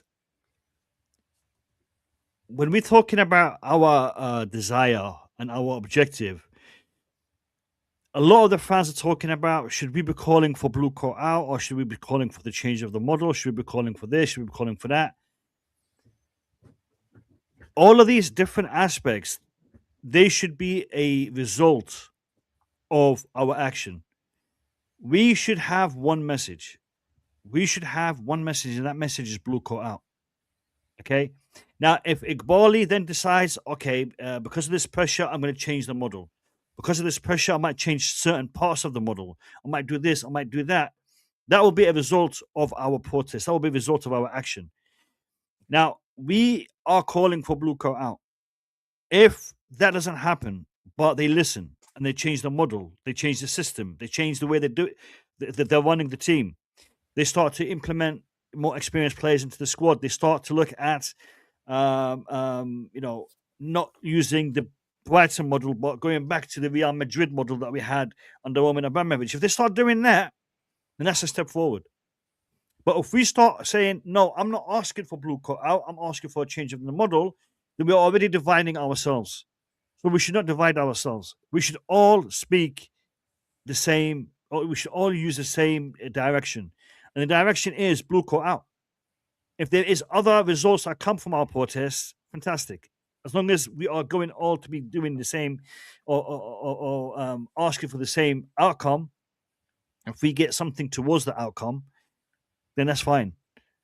I can't. Am I still on the screen? Yeah, I'm still on the screen. Yeah, so that should be our message. That should be our push. So go and protest. Take your stance. Make your voices heard. If you can't protest, there's people watching the stream that live outside of the UK, that live outside of London, and they can't make it to the protest. No problem.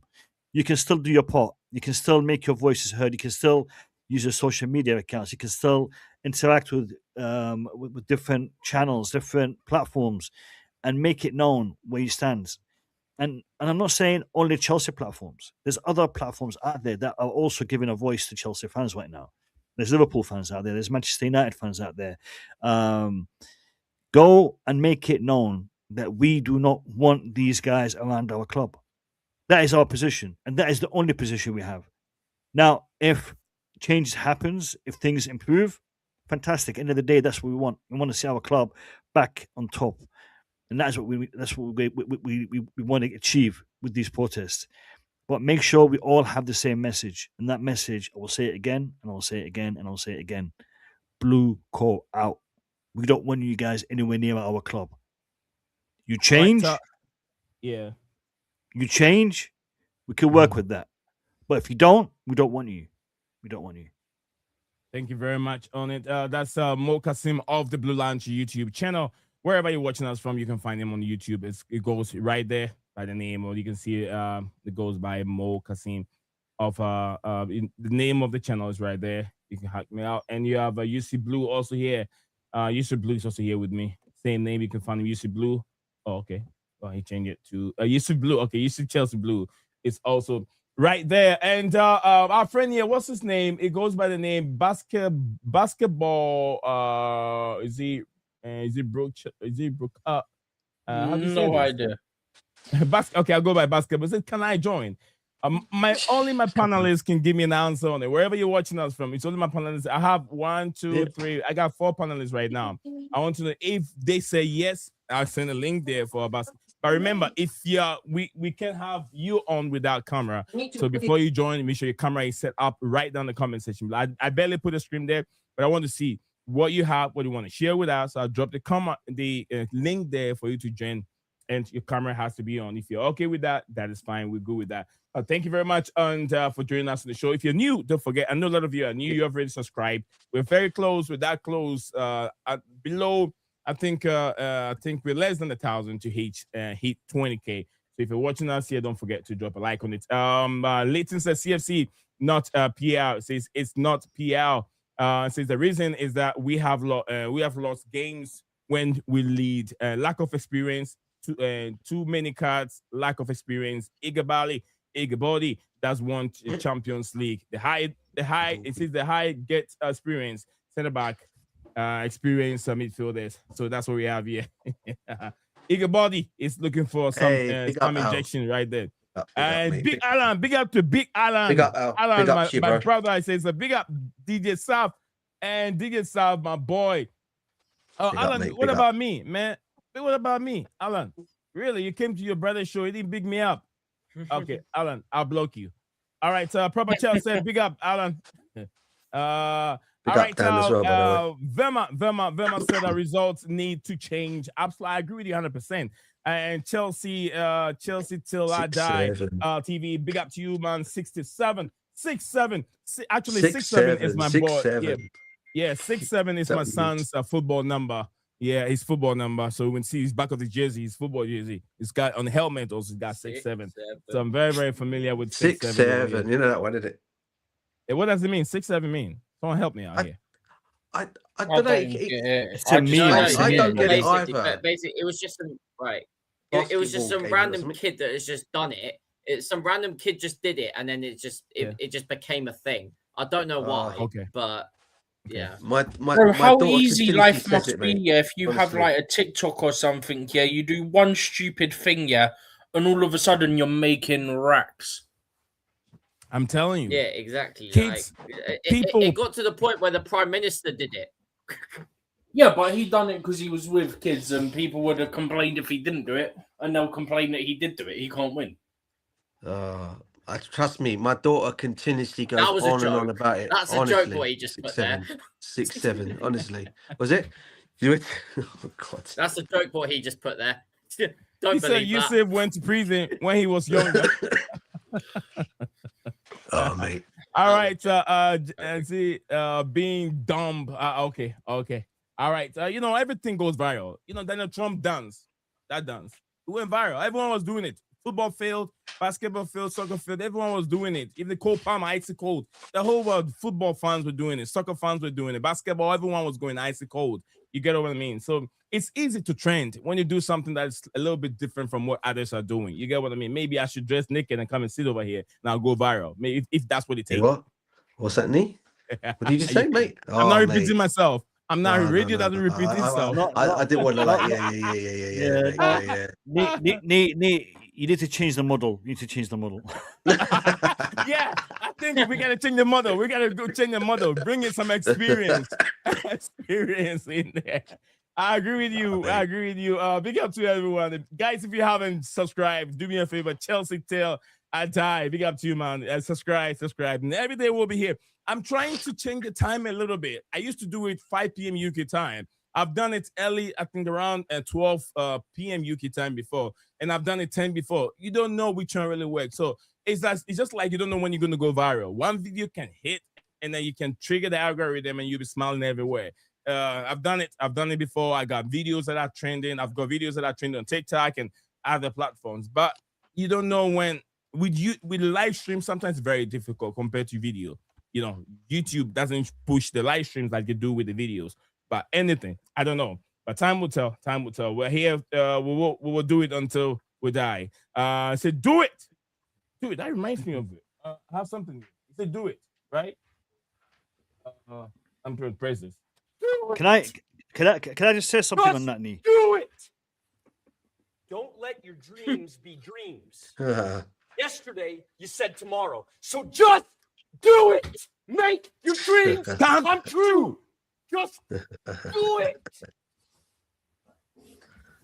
Some people dream of success while you're going to wake up and work hard at it. Nothing is impossible. You should get to the point where anyone else would quit, and you're not going to stop there. No, what are you waiting for? do it. Just do it. Yes, you can.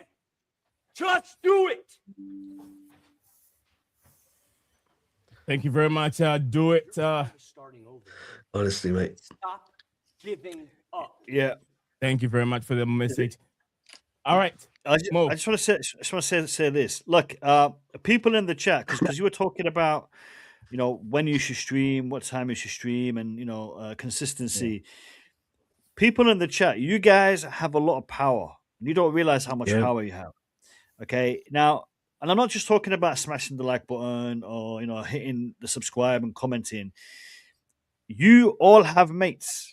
You all have friends. All right. Do you talk to them about Nee's channel? Do you talk to them about BlueClouds Media? Because if you do, they'll be watching. Tell your friends. They might not even be Chelsea fans. They might just be football fans. But the content that Nee makes is relevant to them. Even if they're not watching, if they're not Chelsea fans, he has got panelists from different clubs coming on his shows. So word of mouth makes a massive difference. So do that. Talk to your friends. Get your friends to subscribe. Tell your family members. Your mom might have an account. She watches YouTube. She can hit the subscribe button. She might like to watch Nee one time. You never know. So get people to subscribe, because the higher the subscription count, the more visibility he's going to get, the more content he can push forward. So do it. I see Gavin in the chat. Is that Gavin? Yeah, he hasn't. He's my mate. He hasn't been on my live. Is that CFC Gavin? Is that CFC Gavin? No, Gavin Hose. No. I know him. Gavin I used to work with him. He's a really good mate of mine as well. I know him for a long time. Big up to him. Big up to him. I know he knows Angelo. He says, mate, what are you on about? He's been invisible. He's been invisible. I've been. Ooh. Sorry, man. All right. He said he had no clue. He had no clue. I don't know if it's two of them having the conversation. They said, get that Hall reject.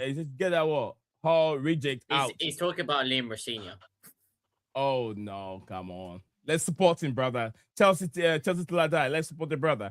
That's what we have now. Smash that like button coming from Gavin Hood. Oh, okay. That's the one you were talking about. Big up to you, man. Yeah. Nice to see you on the show as usual. I got my dog to subscribe.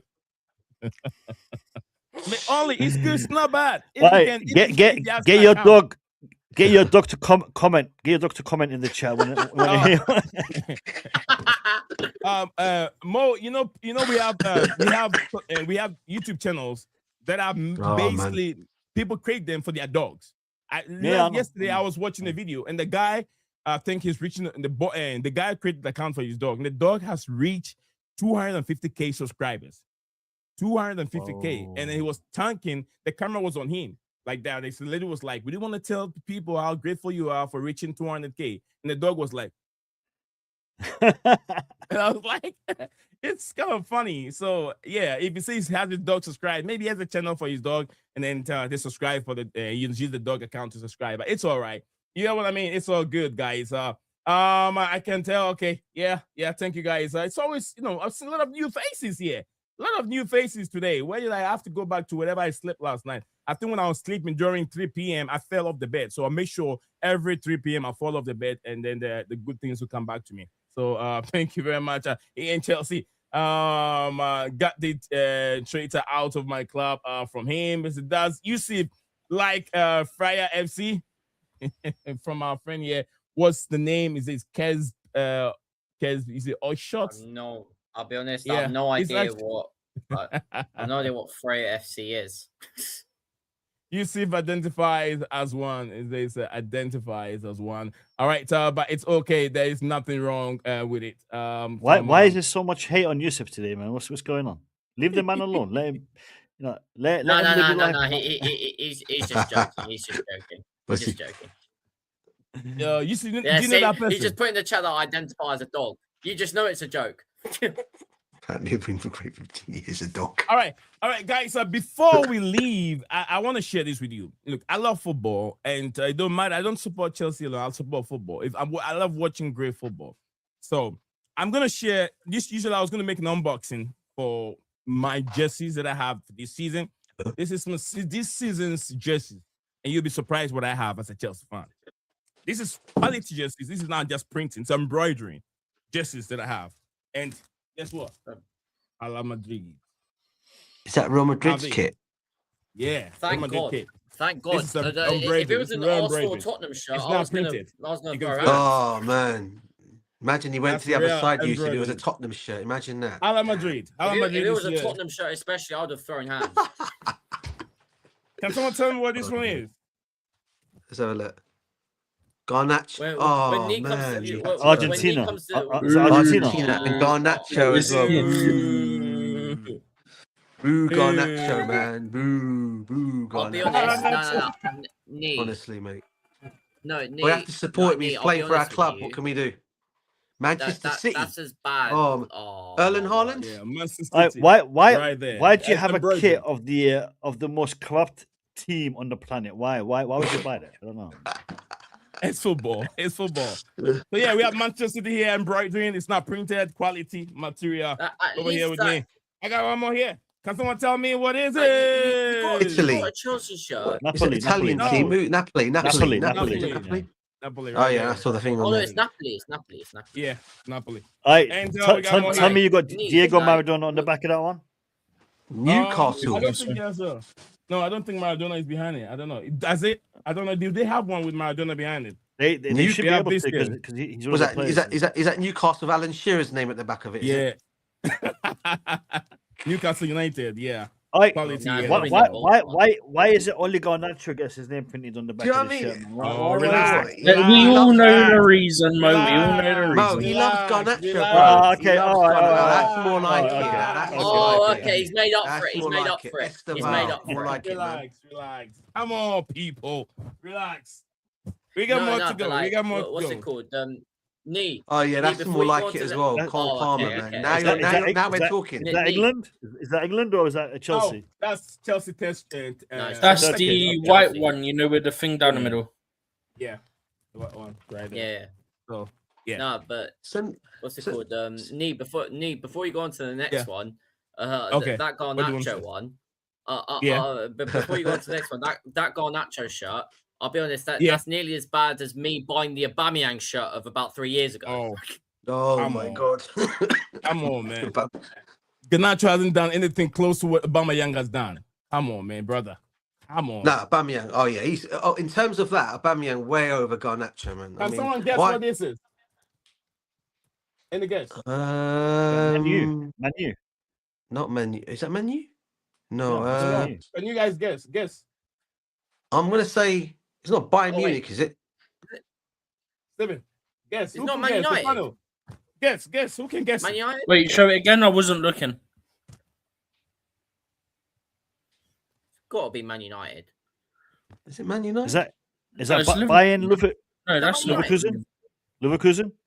Wait, It's Adidas. not Liverpool. No. Leverkusen. Is Is that Man German? It's not United.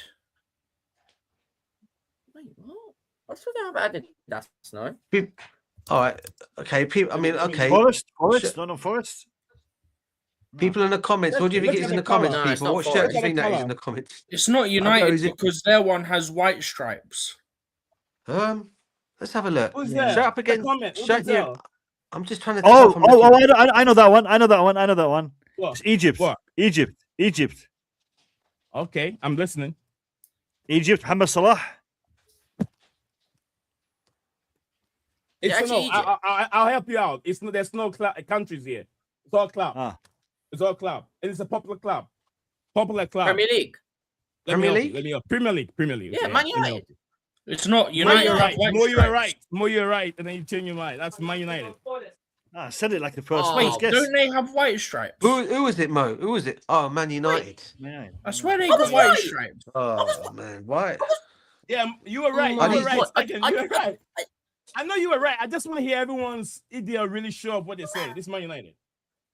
Okay. That's a replica. That's a replica. And anyone at the back of that? No, Okay. anyone there?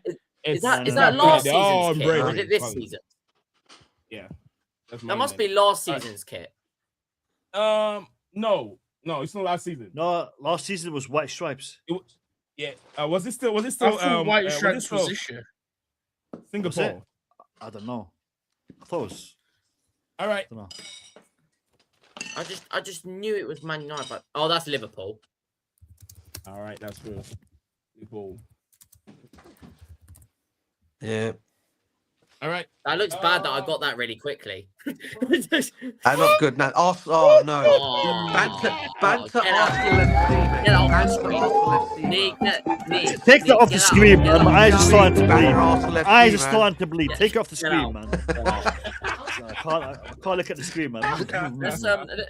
Let's put something better on the screen. Let's put that on. Oh yeah, that's more like that's not much better right now, is it? With the red card, yeah, so I I'm thought not. you did the other day, but still, better than the Arsenal shirt, Mo, man. Yeah, ignore me.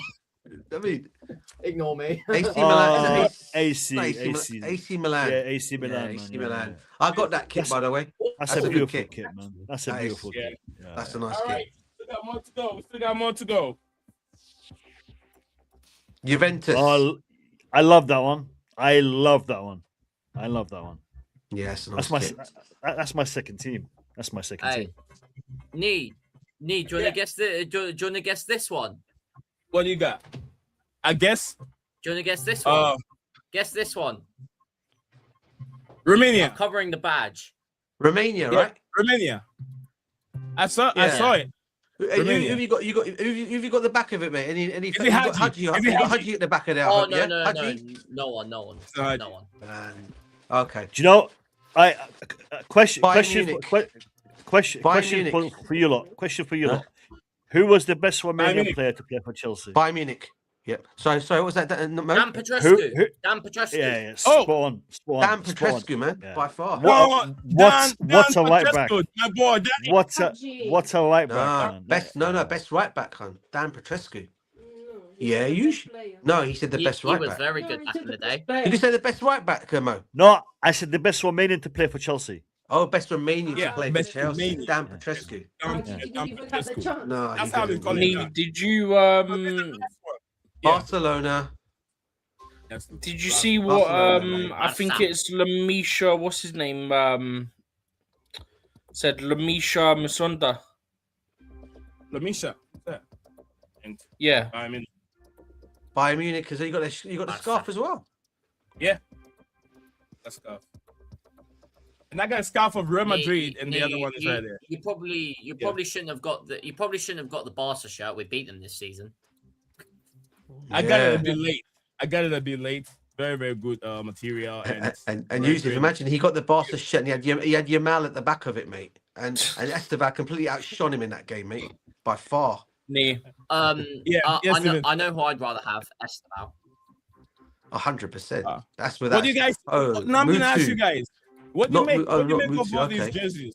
What do you make of it? Does it make me a proper fan? You know what? Fair play. I feel like I know why you've got them, but I'm not gonna comment. Yeah, Steven. Fair play. I think I have no idea as well why you got them as well. I'm not gonna give it away. I think I might know what it is as well, Steven. You can see me on the screen, but I did. Yeah, Steven knows why I have all this. But anyway, what do you guys think of these jerseys? I think I've got a rough idea of why you're doing it as well, Nee. But I won't say. Yeah, it could be. I'm trying to get all the I'll say the retro jerseys for Chelsea. All the retro jerseys from going back to 1990s. Okay, why do you not go further than that? Why do you not go back to the old I've got the one with Commodore on it. 80s? Commodore in 80s? it. It was a day when the days when Pat Nevin and Kerry Dixon were playing for us, mate. That's a kit I've got. You know what I'll do? If I can do it, I'll go back to probably 70s and I'll skip 5 years interval. Like 1970, 1975, 1980, 1985, 1990, 1995, that kind of thing. So I won't be scattered with too many jerseys. That's what I want to do. So get all of them there, and then go back to them with go back to the retro. Go with Commodore on the front of the kit, bro. That you like that? Yeah. The old Chelsea kits and back in. That's why I grew up. So that's when Chelsea were there. That's when I started supporting them. Back then, but they were baggy fit though, man. Baggy fit, really baggy fit. Yeah. But you know what? They were actually when I started, they were actually tight fit on them. They were tight style ones, mate. Do you remember the shorts that they were like? What do you call it? They were tight back then. But then they started to become baggy after that, innit? Dan, what are you saying? I get it from where? website where you can get them cheap. But do you think I'm gonna spend $150 for one jersey? Dan, do you think I'm gonna do that? Well, I don't have family. Yeah, to spend $150 for one jersey. Am I crazy? I'm not crazy. Only Dan. If you guys want some links, reach out to me. I'll give you some links to some retro shirts. But I'm not gonna say it online because they're not paying me. But if you want them, I'll send them to you. Comments, man. Did you hear about Charlie Musonda's brother? He was saying something. Share with us. So Lamisha Musonda is Charlie Musonda, former Chelsea Academy player's brother. I think he was also in the Chelsea Academy. He revealed on social media he only has a few days to live. What?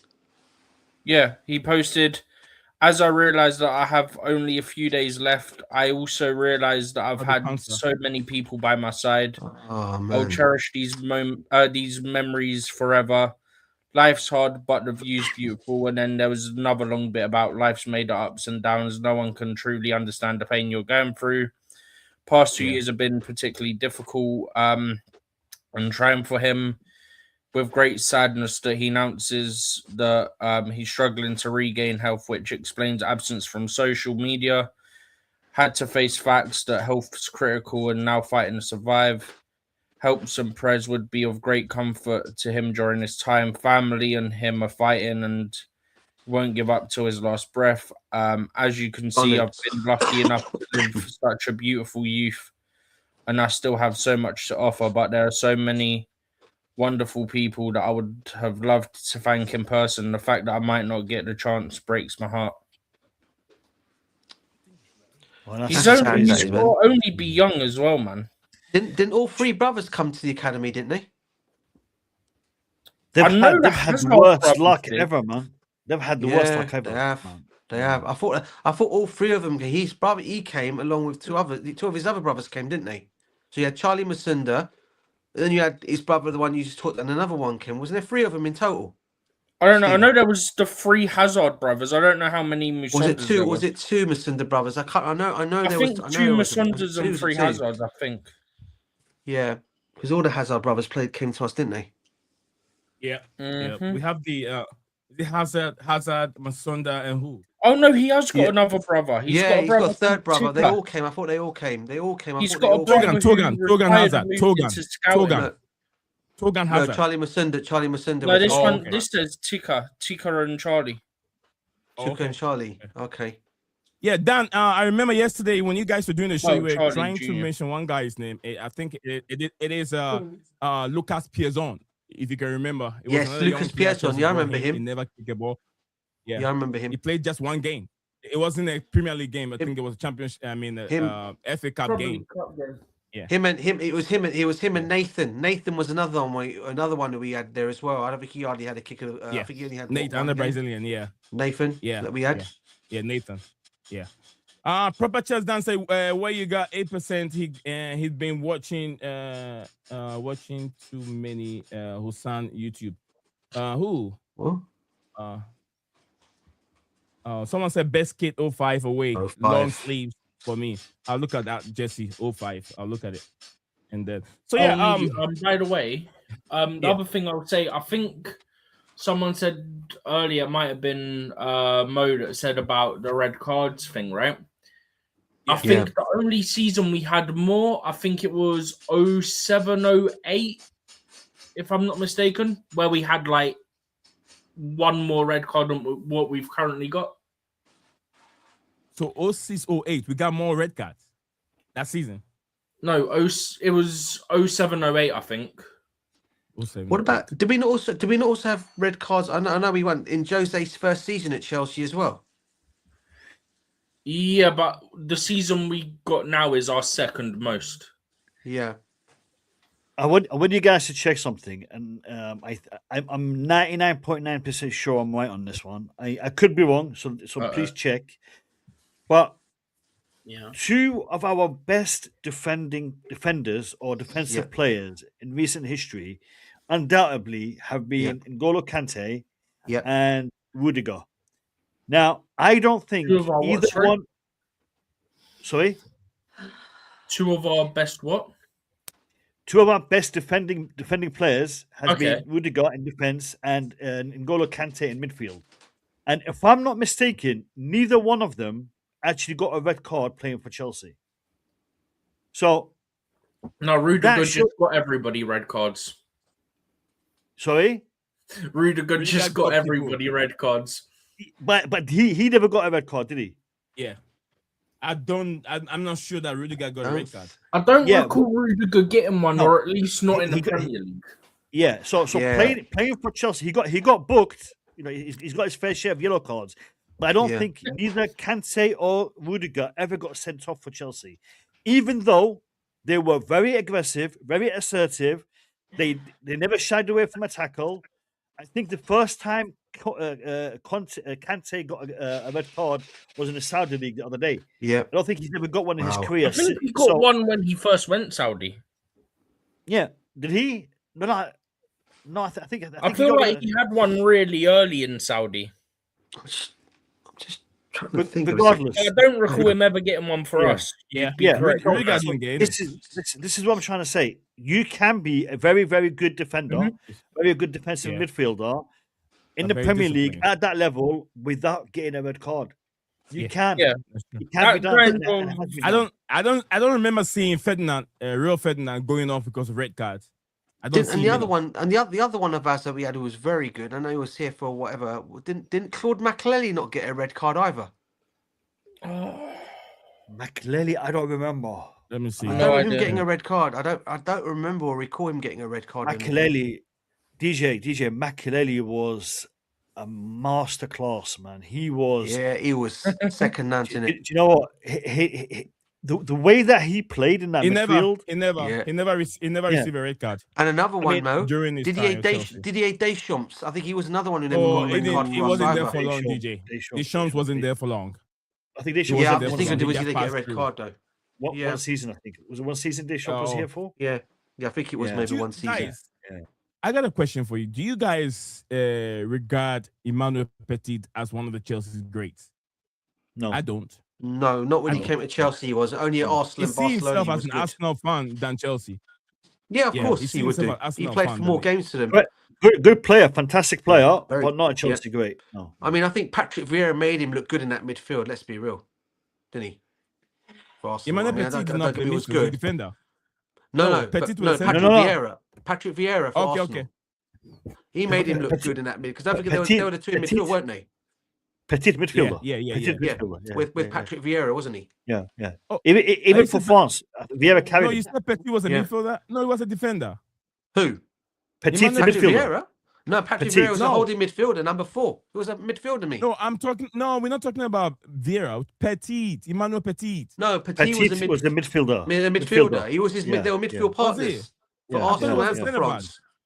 I thought No, it was no, a no, centre no. back. No, And the only one Petit, who split them, Petit the only played one as a who left split back them- as well. Yeah, but he was he was a could play that midfielder. position.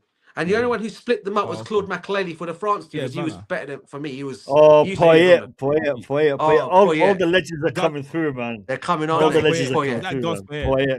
That's That's Poyet, Poyet. man. Yeah. What a player, Yeah, mate. yeah. What's- If we're talking All about right, talking guys. about old school, Frank Leboeuf, you can't forget him, man. You can't 60 forget yard him. passes, man. Oh, yeah. Can't Yeah. complain about that. Free Free kicks, kick, Roberto you can't say that Carlos about free kicks, man. Yeah. Oh, That's crazy. Saeed. SIE. Oh, man. Another player. Oh, man. He can go on. All couldn't right, we? guys. Right, Guys, before we're gonna end this. before Wait, we end it, wait. one more thing. If you know, you know. Carlo Guttacini. Oh, If yeah. you know, you know. If Carlos. you know, you know. Yeah. Carlo Guttacini. Yeah. If you know, you know. Yeah, yeah. Yeah, what do you And want to say? one more thing. Yeah, go ahead. Wrexham have just beaten Nottingham Forest on penalties. Really? Oh, no. Yeah. I don't Amari think Hutchinson missed the 5th penalty. Oh, man. Oh, well. Maury Oh, Hutchinson. God. Oh, well. Oh, man, that can't be good. Yeah, I kind of feel bad. I don't feel bad. Chelsea great. Was he? Legend. Chelsea icon, yeah. Chelsea great. Maury Hutchinson. Hey, Thank lads, you, Amari we Hutchinson. do the business tomorrow. Who fancies a trip to Wrexham?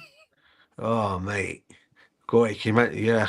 Nah, I mean, Can you just imagine? No, oh, that's looking good. Can you just imagine now what the? I mean, no. I was just thinking about the Nottingham Forest fans before this game, how they were like all giving it all out. I wonder what they're feeling now tonight, man. Interesting. We're playing Charlton. We're playing Charlton tomorrow. I know. With the new gaffer. Yeah. I know, mate. I know. I know not to be what you call. I know. But still, Minutes on jigsaw cell. True. Yeah, but at least our lot wouldn't have travelled very far. Dan, and also, at least it would be the first game under a new manager. It's not like he's been there a while, is it? We should win, Dan, regardless. We have to win, mate. We have to win. I mean, you know what, Stephen? We got no excuses for tomorrow's game, mate. We've got to win. I'm hoping by where even are Charlton? Let's proper player. Let's check this quick. Proper player. Well, who's a proper player? What's that? Garnacho. Oh man, boo to that. I back him as a Chelsea player, but that's it. Start of the season, we were all right with it, but now, honestly, just don't, just don't. Well, it's everyone. Palmer himself is not good, and he's not been good enough. So it's not just Garnacho. What exactly? Tell me exactly. What does Garnacho actually? I've been watching this. I'm watching him at the bridge. I've seen him actually play on. What is it? He can't even take on to the corner flag, lad. He can't even take on a man. He can't even take on his final mate. He can't even take on his man, mate. What are you talking about here? Well, how many other players have really impressed you in the last 7 games? Esteban for me, mate. 10 times the player he is. Come, what are we doing here? Who? You know what? 100% he's better than him. DJ, you've been harsh. Oh, wait, nee. Am I? DJ's been harsh. One-on-one. DJ's been harsh. Been harsh. I think his play down the wing has been not too bad. Not as bad as DJ's making it out. But one thing that I will not back down on, this guy can't shoot for shit. That's the problem I have with him. No. Garnacho, he's finishing, disgusting. The other part of his play I can live with. If he can finish, I can live with the rest of it. But if without him being able to finish, what's the point? No, Mo, we know he can finish. He's lacking confidence. No, he can't finish. He can't finish. He can't. No, we saw him play for Man United. He kicked it nearer to the corner flag on a one-on-one. What do you mean? Nee, I've said it already, right? Yeah, I don't hate the player. I back him because he plays in my club. That's it. But for Cole you Palmer telling me he's great enough to play. Listen, Cole Palmer. I said it. I'll tell you this right now, Nee. I've said it already. Cole smashed Palmer it to the corner flag, brother. I'll give Cole Palmer. I'll be giving Cole Palmer. He's been crap for us. I know he has been. If Garnacho has a season like Cole Palmer, I'll give him all the space, all the credit you want. Yeah. Let him have a season like Cole Palmer. Cole Palmer has been here for one season and more. It's never happening. You do realize one thing, right? Yeah, you don't half a season. What are we doing here? You do realise that Cole Palmer has an injection every day he plays his game when he comes on the pitch. You do realise that, don't you? He's playing with pain injections. I don't right? care. The brother's got a groin injury. The brother's got a groin injury. You know how hard that is? He's playing football with blue balls, mate. He's playing football with blue balls. Can you play football with blue balls? It's not going to happen, mate. I see players playing with the track style. That's what Enzo Fernandez was doing. That's what Enzo Fernandez was doing under Pochettino. Yeah, we all said it was bad. We all said Fernandez was bad. Now it's Alejandro Garnacho. No one knows what he's going through. But what he's going through. Can hold the what he's going through of the dressing room. Nee, what he's going through. When you say what he's going through, mate, what do you mean by that? He's playing for Chelsea he went Football through, Club, all the mate. nightmare. All the nightmare he went through when he was with Manchester United. No one is talking about it. They're humans. They're humans. What he went through, the abuse that he went through when he was with Manchester United. Before he moved from there to Chelsea. But we're not affecting him at the start of the season, was it? We're not responsible for that. We're not responsible for that. All right. Also, it wasn't affecting him for him taking injection to play football. If it's not well, stay home. Listen, Nee. I don't think I've ever seen. You know what? It wasn't affecting Garnacho at the start of the season, was it? Exactly. What I'll say is, I don't think I've ever come across a single Manchester United fan that's been so happy to see the back of him, right? Yeah. I can't think of anyone that said, "Oh, we're disappointed Garnacho's left." They're so glad he's gone and we got him. Yeah. We got that. We got him. They were disappointed for all of about 3 weeks. Yeah. I'm telling you, I watched this guy that it looks. I don't want to mention his name, Matt Gobry.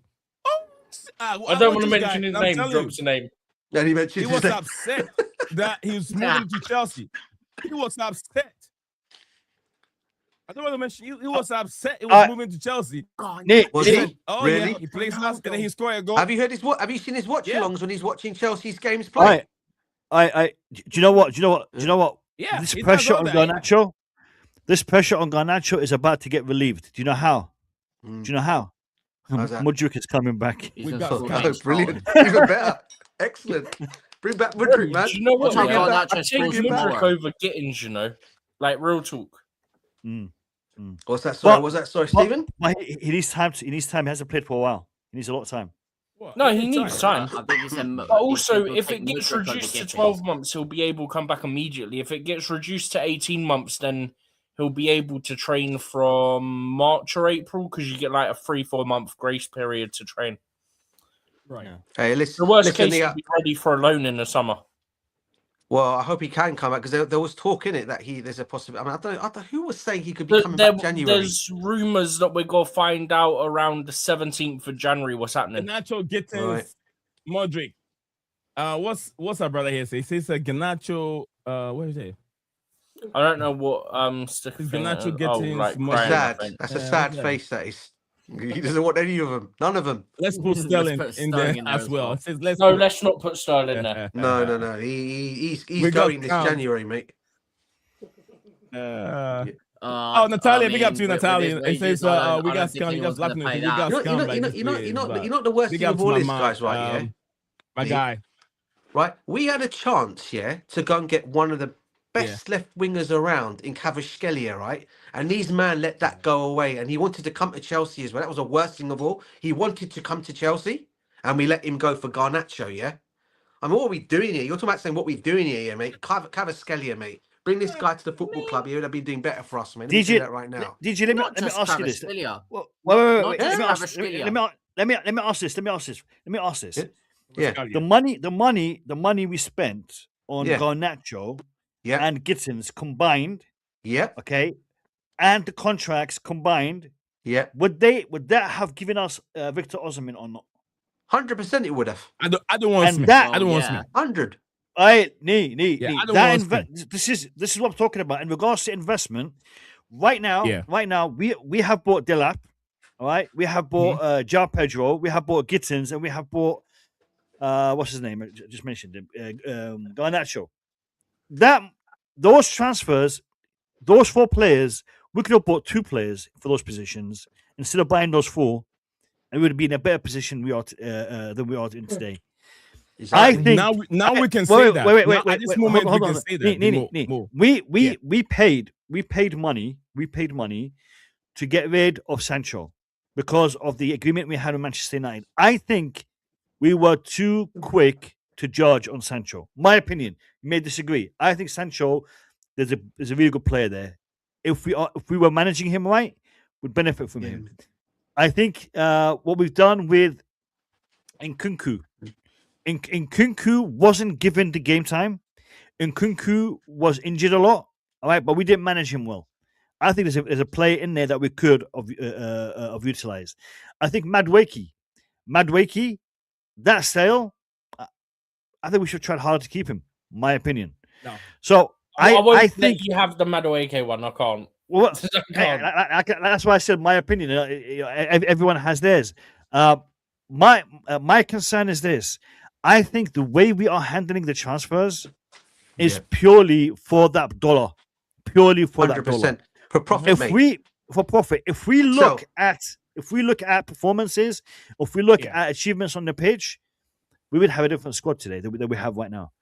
And I think that's a problem. That's a problem. We need to look at it from that point of view. And one other thing, big up to what is it? I can't get the guy's name. Sorry, I don't want to butcher your name, bro. It's but what he's saying here is spot on. Yeah, we could have easily gone and got some yeah, we could have gone and signed this guy. But what do they turn around and say? He wasn't part of the good money package or something for him. I'm thinking, what? This guy would have been ideal for us to come on that side. And you know what? He wanted to come to Chelsea. Is not a good, it's not a big game player. Semenyo is not a big game player. He'd be better than what we've got right now. Games. I agree. I agree with Lee.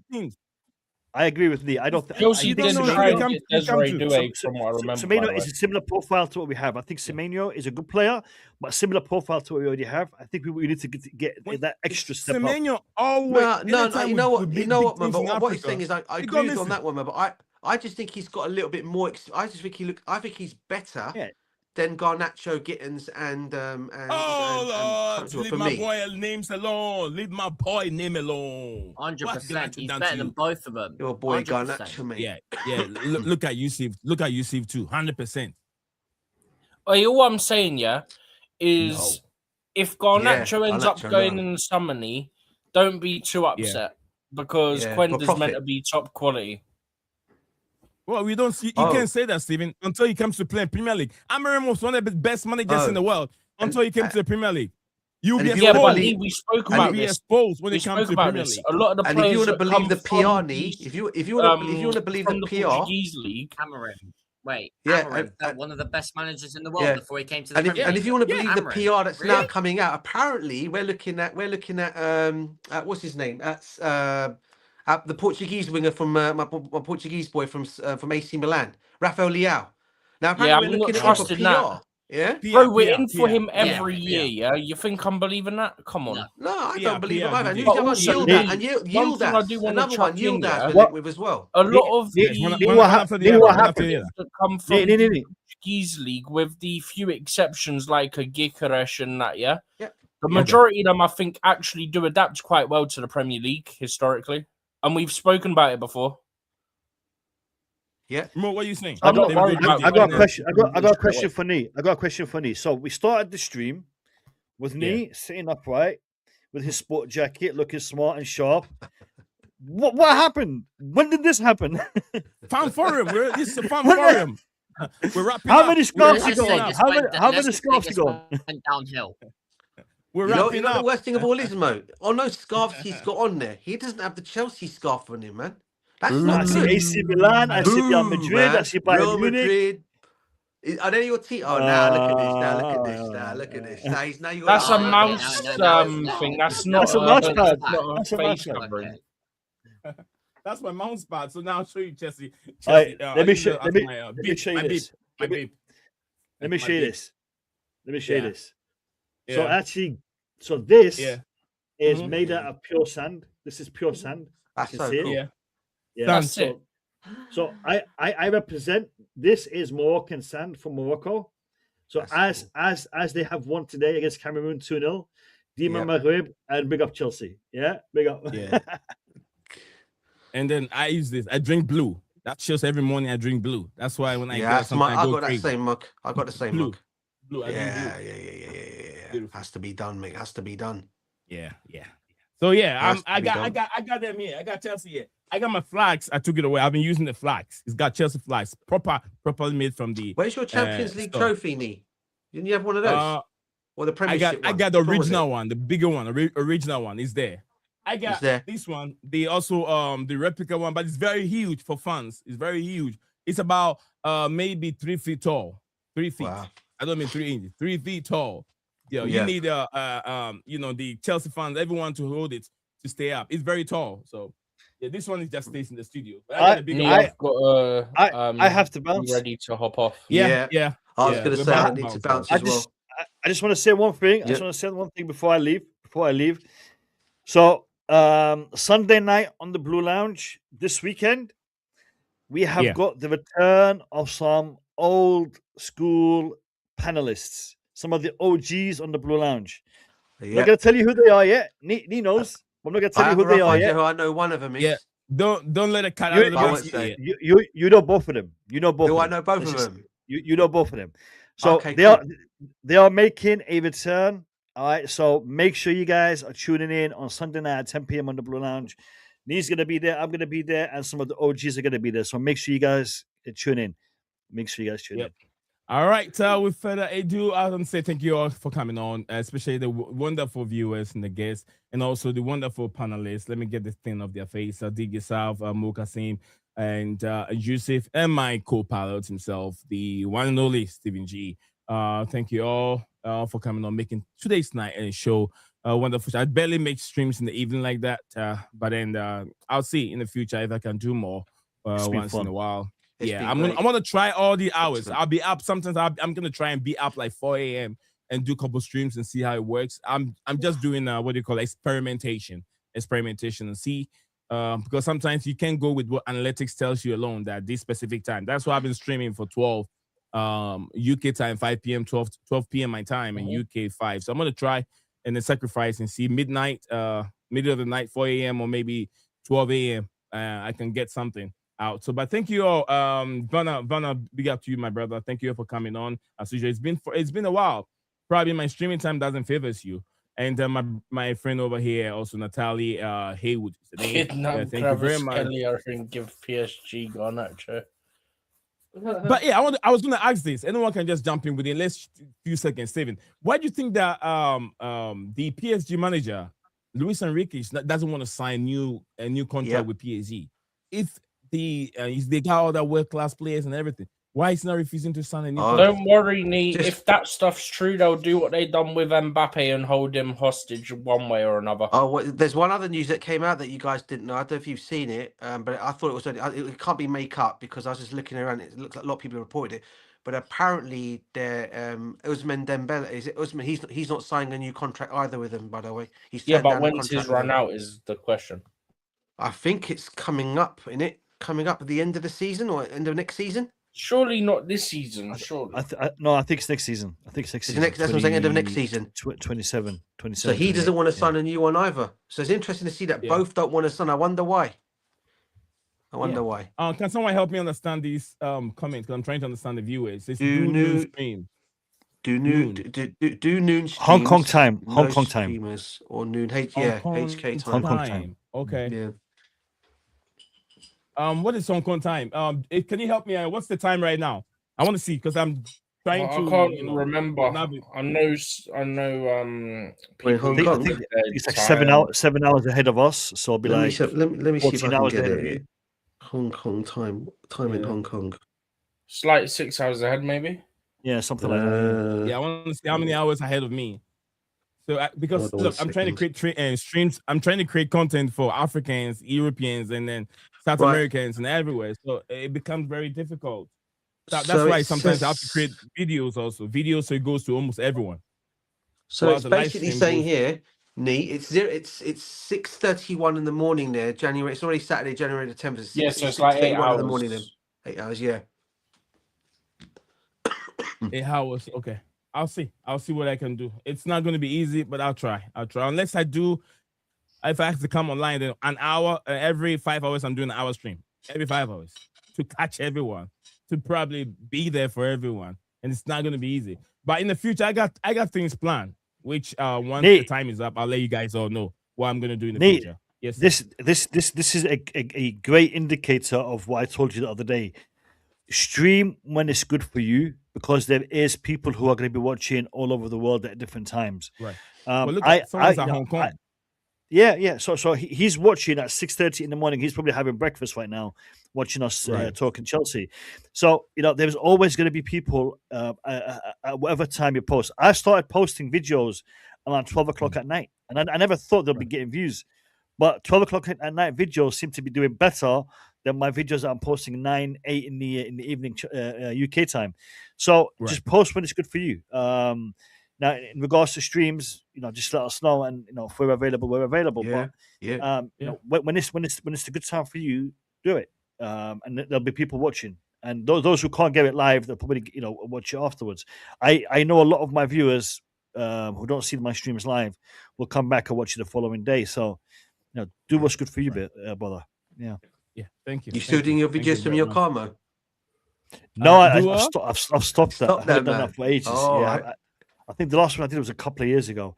I am gonna vlog the protest though, so I will. Depending on how I'm traveling there, I'm looking to link up with a couple of people on the way there, so I'll probably be doing a vlog. I'll be doing a fan cam as well, or not fan cam, protester cam. I would call it. Protester cam. So a live stream? No, I'm gonna do it as a vlog. Okay. So I've got the mics. I'll do a live stream. I'll connect my stream to Steven's phone, and we're probably going to do something. If you do a live stream, then I'm happy. I'm happy to jump on. Share, share what what's going on. But it depends on the situation. Depends on the amount of people there. Depends on what's going on. But yeah, guys, our live stream is basically. Please make it. 100%. My live stream, our live stream alone, it's not about the protest. We're going to look at those that have been making noise about this protest. Go and protest. Our cameras will be on them. John Mineral is one of them. I don't like mentioning his name, but my camera will be on him. I want to see where he's standing, on the sidewalk or he's in front of the banner, the main banner. John Minerals, I want to see you there. If you're listening to me, you and I don't have any conversation. I know we don't know each other. But if you are the one heading the the protest, I want to see you in front of the banner. If you're not there, you're a coward. I'm telling you this. Yes, what happened last time. All the YouTubers stood away from the actual limelight. But they wanted everyone to get involved, and then they went, "I'm just going to record you." Yeah. But he was there though. He was the one throwing all the money, all the dollar signs. No, I don't care what he was doing. We don't care about the dollar. From the cameras. We don't care. Huh? He was away. He wasn't. He stayed away from the cameras, and he's a racist. So he wasn't leading the protest. DJ. Guys. What Steven's saying there is right. Yeah, we know about that one. We don't want to get into it. We all know. If I could just say one thing in regards to Johnny Minerals. So I don't know him that well. I mean, I know him. Same. I've interacted with him, but all I want to say is this: from what I've seen from him, he is someone who is passionate about the club. He is someone who is quick to point out errors that he sees. Now, if you agree or disagree with his methodology, everyone is different. Me personally, I like a more calmer, organized, rational type of debate when I'm absorbing my information. There's others who want to see that more fiery type of presentation when it comes to their content digesting. But everyone is different. Now, in regards to, he's a racist, he's this, he's that. Look, I don't want to label anyone in a particular way unless I have seen evidence of it. I've heard the evidence myself, and his fake, sorry, not that word, his fake document, shall we say, where he claims that he done it at this address and it's a polygraph place and all that. When you look up the address, there's nowhere that does like polygraphs and all that. Yeah. And also it does sound very much like he says the N-word in the video, and then he's tried to cover it up. And bro, the formatting of the document, I've seen 6-year-old family members do better formatting of a document than that. That's what I'm saying. Yeah, I wouldn't say it unless I'd like heard it myself and stuff like that. Yeah. So I don't know too much about that. So I'm not going to defend, and I'm not going to. No, that's fair. Look, you can't comment on something you don't know. Yeah. So in if you've seen enough evidence to confirm that, then that's fine. But for me, I haven't seen enough in regards to that. From what I've seen a very fiery character. I've seen a very loud character. It doesn't really concern me who he is socially. What concerns me is where he stands in regards to Chelsea Football Club and in regards to this particular event. Now, if I have got definitive facts that this guy is a racist, I'm going to step away from him. I am not going to support him. I am not going to be involved with him. But like I said, I haven't seen that. And, if I do see it... What I'll tell you this. You don't have to see everything to believe. There's sometimes they say with every rumor, there's a little bit of truth in it, even if it isn't. It's not just one person saying it, but if you go into the community, it's a vast number of people saying it. And that alone should tell you. You don't have to let a person do it to you before you realize that, what A and B said was true. It is true, and it's out there. I understand the passion. But don't do that. don't misunderstand me. I'm not saying Stephen is not correct in what he's saying. I'm saying no. You said you haven't seen it to believe it. You're not going against it, and you're not supporting it. That's what I'm saying. Exactly. So Stephen has seen it, and that's what he's made his opinion on. If I see it, then I can make my opinion on what he has seen. It's just like, for example, the incident that happened in what was it, Memphis? Is it Memphis? Minnesota the other night. That incident was it Minneapolis? Yeah, Minneapolis, Minnesota. So that incident that happened, okay, I've seen it. I think it was something really out of line. For me, that was cold-blooded execution. For me, for what I saw, okay, the government itself is supporting that, is backing that, is saying no. He was acting in self-defense, etc., etc. So they are trying to say it's subjective. I don't think it is subjective. I think it's a fact. It's very much objective, factually. Objective facts, yeah. So I'm gonna say, because obviously we don't want to go too deep into it. There's literally videos. The guy shared his own video from it, thinking it exonerates him. Yeah, bro, it makes you look even worse. You can see how far she turns the steering wheel. You ain't helped yourself. You've just ended yourself, shall we say? But there's literally an angle where you see his feet are by the side of the car before he takes the first shot. So your life's not in danger. You was holding a phone, so how can you even judge that there's a threat to your life? Yeah. Like, there's so much, but I don't want to get too deep into it. I just wanted to point out let's end it. I don't think other people like it. My brother here doesn't like it. Vanna, you can shoot me a message, okay? Shoot me a message, and we can put the sample together. But yeah, besides that, DJ Dan Yusuf, best luck to everyone tomorrow in your activities, and we'll see. Hope that Chelsea pick up the win for Rosenior's first game. But besides that, up to Chelsea, proper Chelsea, and we'll see you guys the same day tomorrow. And if I don't see any one of you, just have a nice day. Leo, I'll always say for sure what's happening tomorrow on my end. Yeah. I always say Lil Desperandones. Hang on to hope. Thank you, DJ and Stephen. Always remember, Yusuf Blue. Always forget. Hang on to hope. Nee, I've been doing this long enough now to know. Yeah. All right, hang on to hope, Mo. Hang on to hope, everybody. Enjoy the rest of the evening. Most of them, all my, what do you call it? The panelists are all from UK, so they're on the same time. Guys, good night. And then my brothers, everyone there. Burma Iswara is the name. Big up to you and everyone there. Guys, enjoy the rest of the evening. Adios. Bye for now. Adios. Up the Chelsea, everyone. Peace out. Yep. Bye-bye. You are a winner. Stand tall, be proud. In the face of doubt, you shout it loud. Feel the strength, let it in. With every step, you're gonna win. You are a winner, feel no pain. You are a winner, feel no pain. Yeah, I woke up feeling like a champion. Every move I make, I got the stamina. Eyes on the prize, never lose sight. Grinding every day, pushing through the night. Got the fire in my soul, never back down. In the ring of life, I'm the one with the crown. Sweat and tears, yeah, I paid the cost. Every battle fought, I'm never lost. Hit the ball, feel the winner. Stand tall, be proud. In the face of doubt, you shout it loud. Feel the strength, let it in.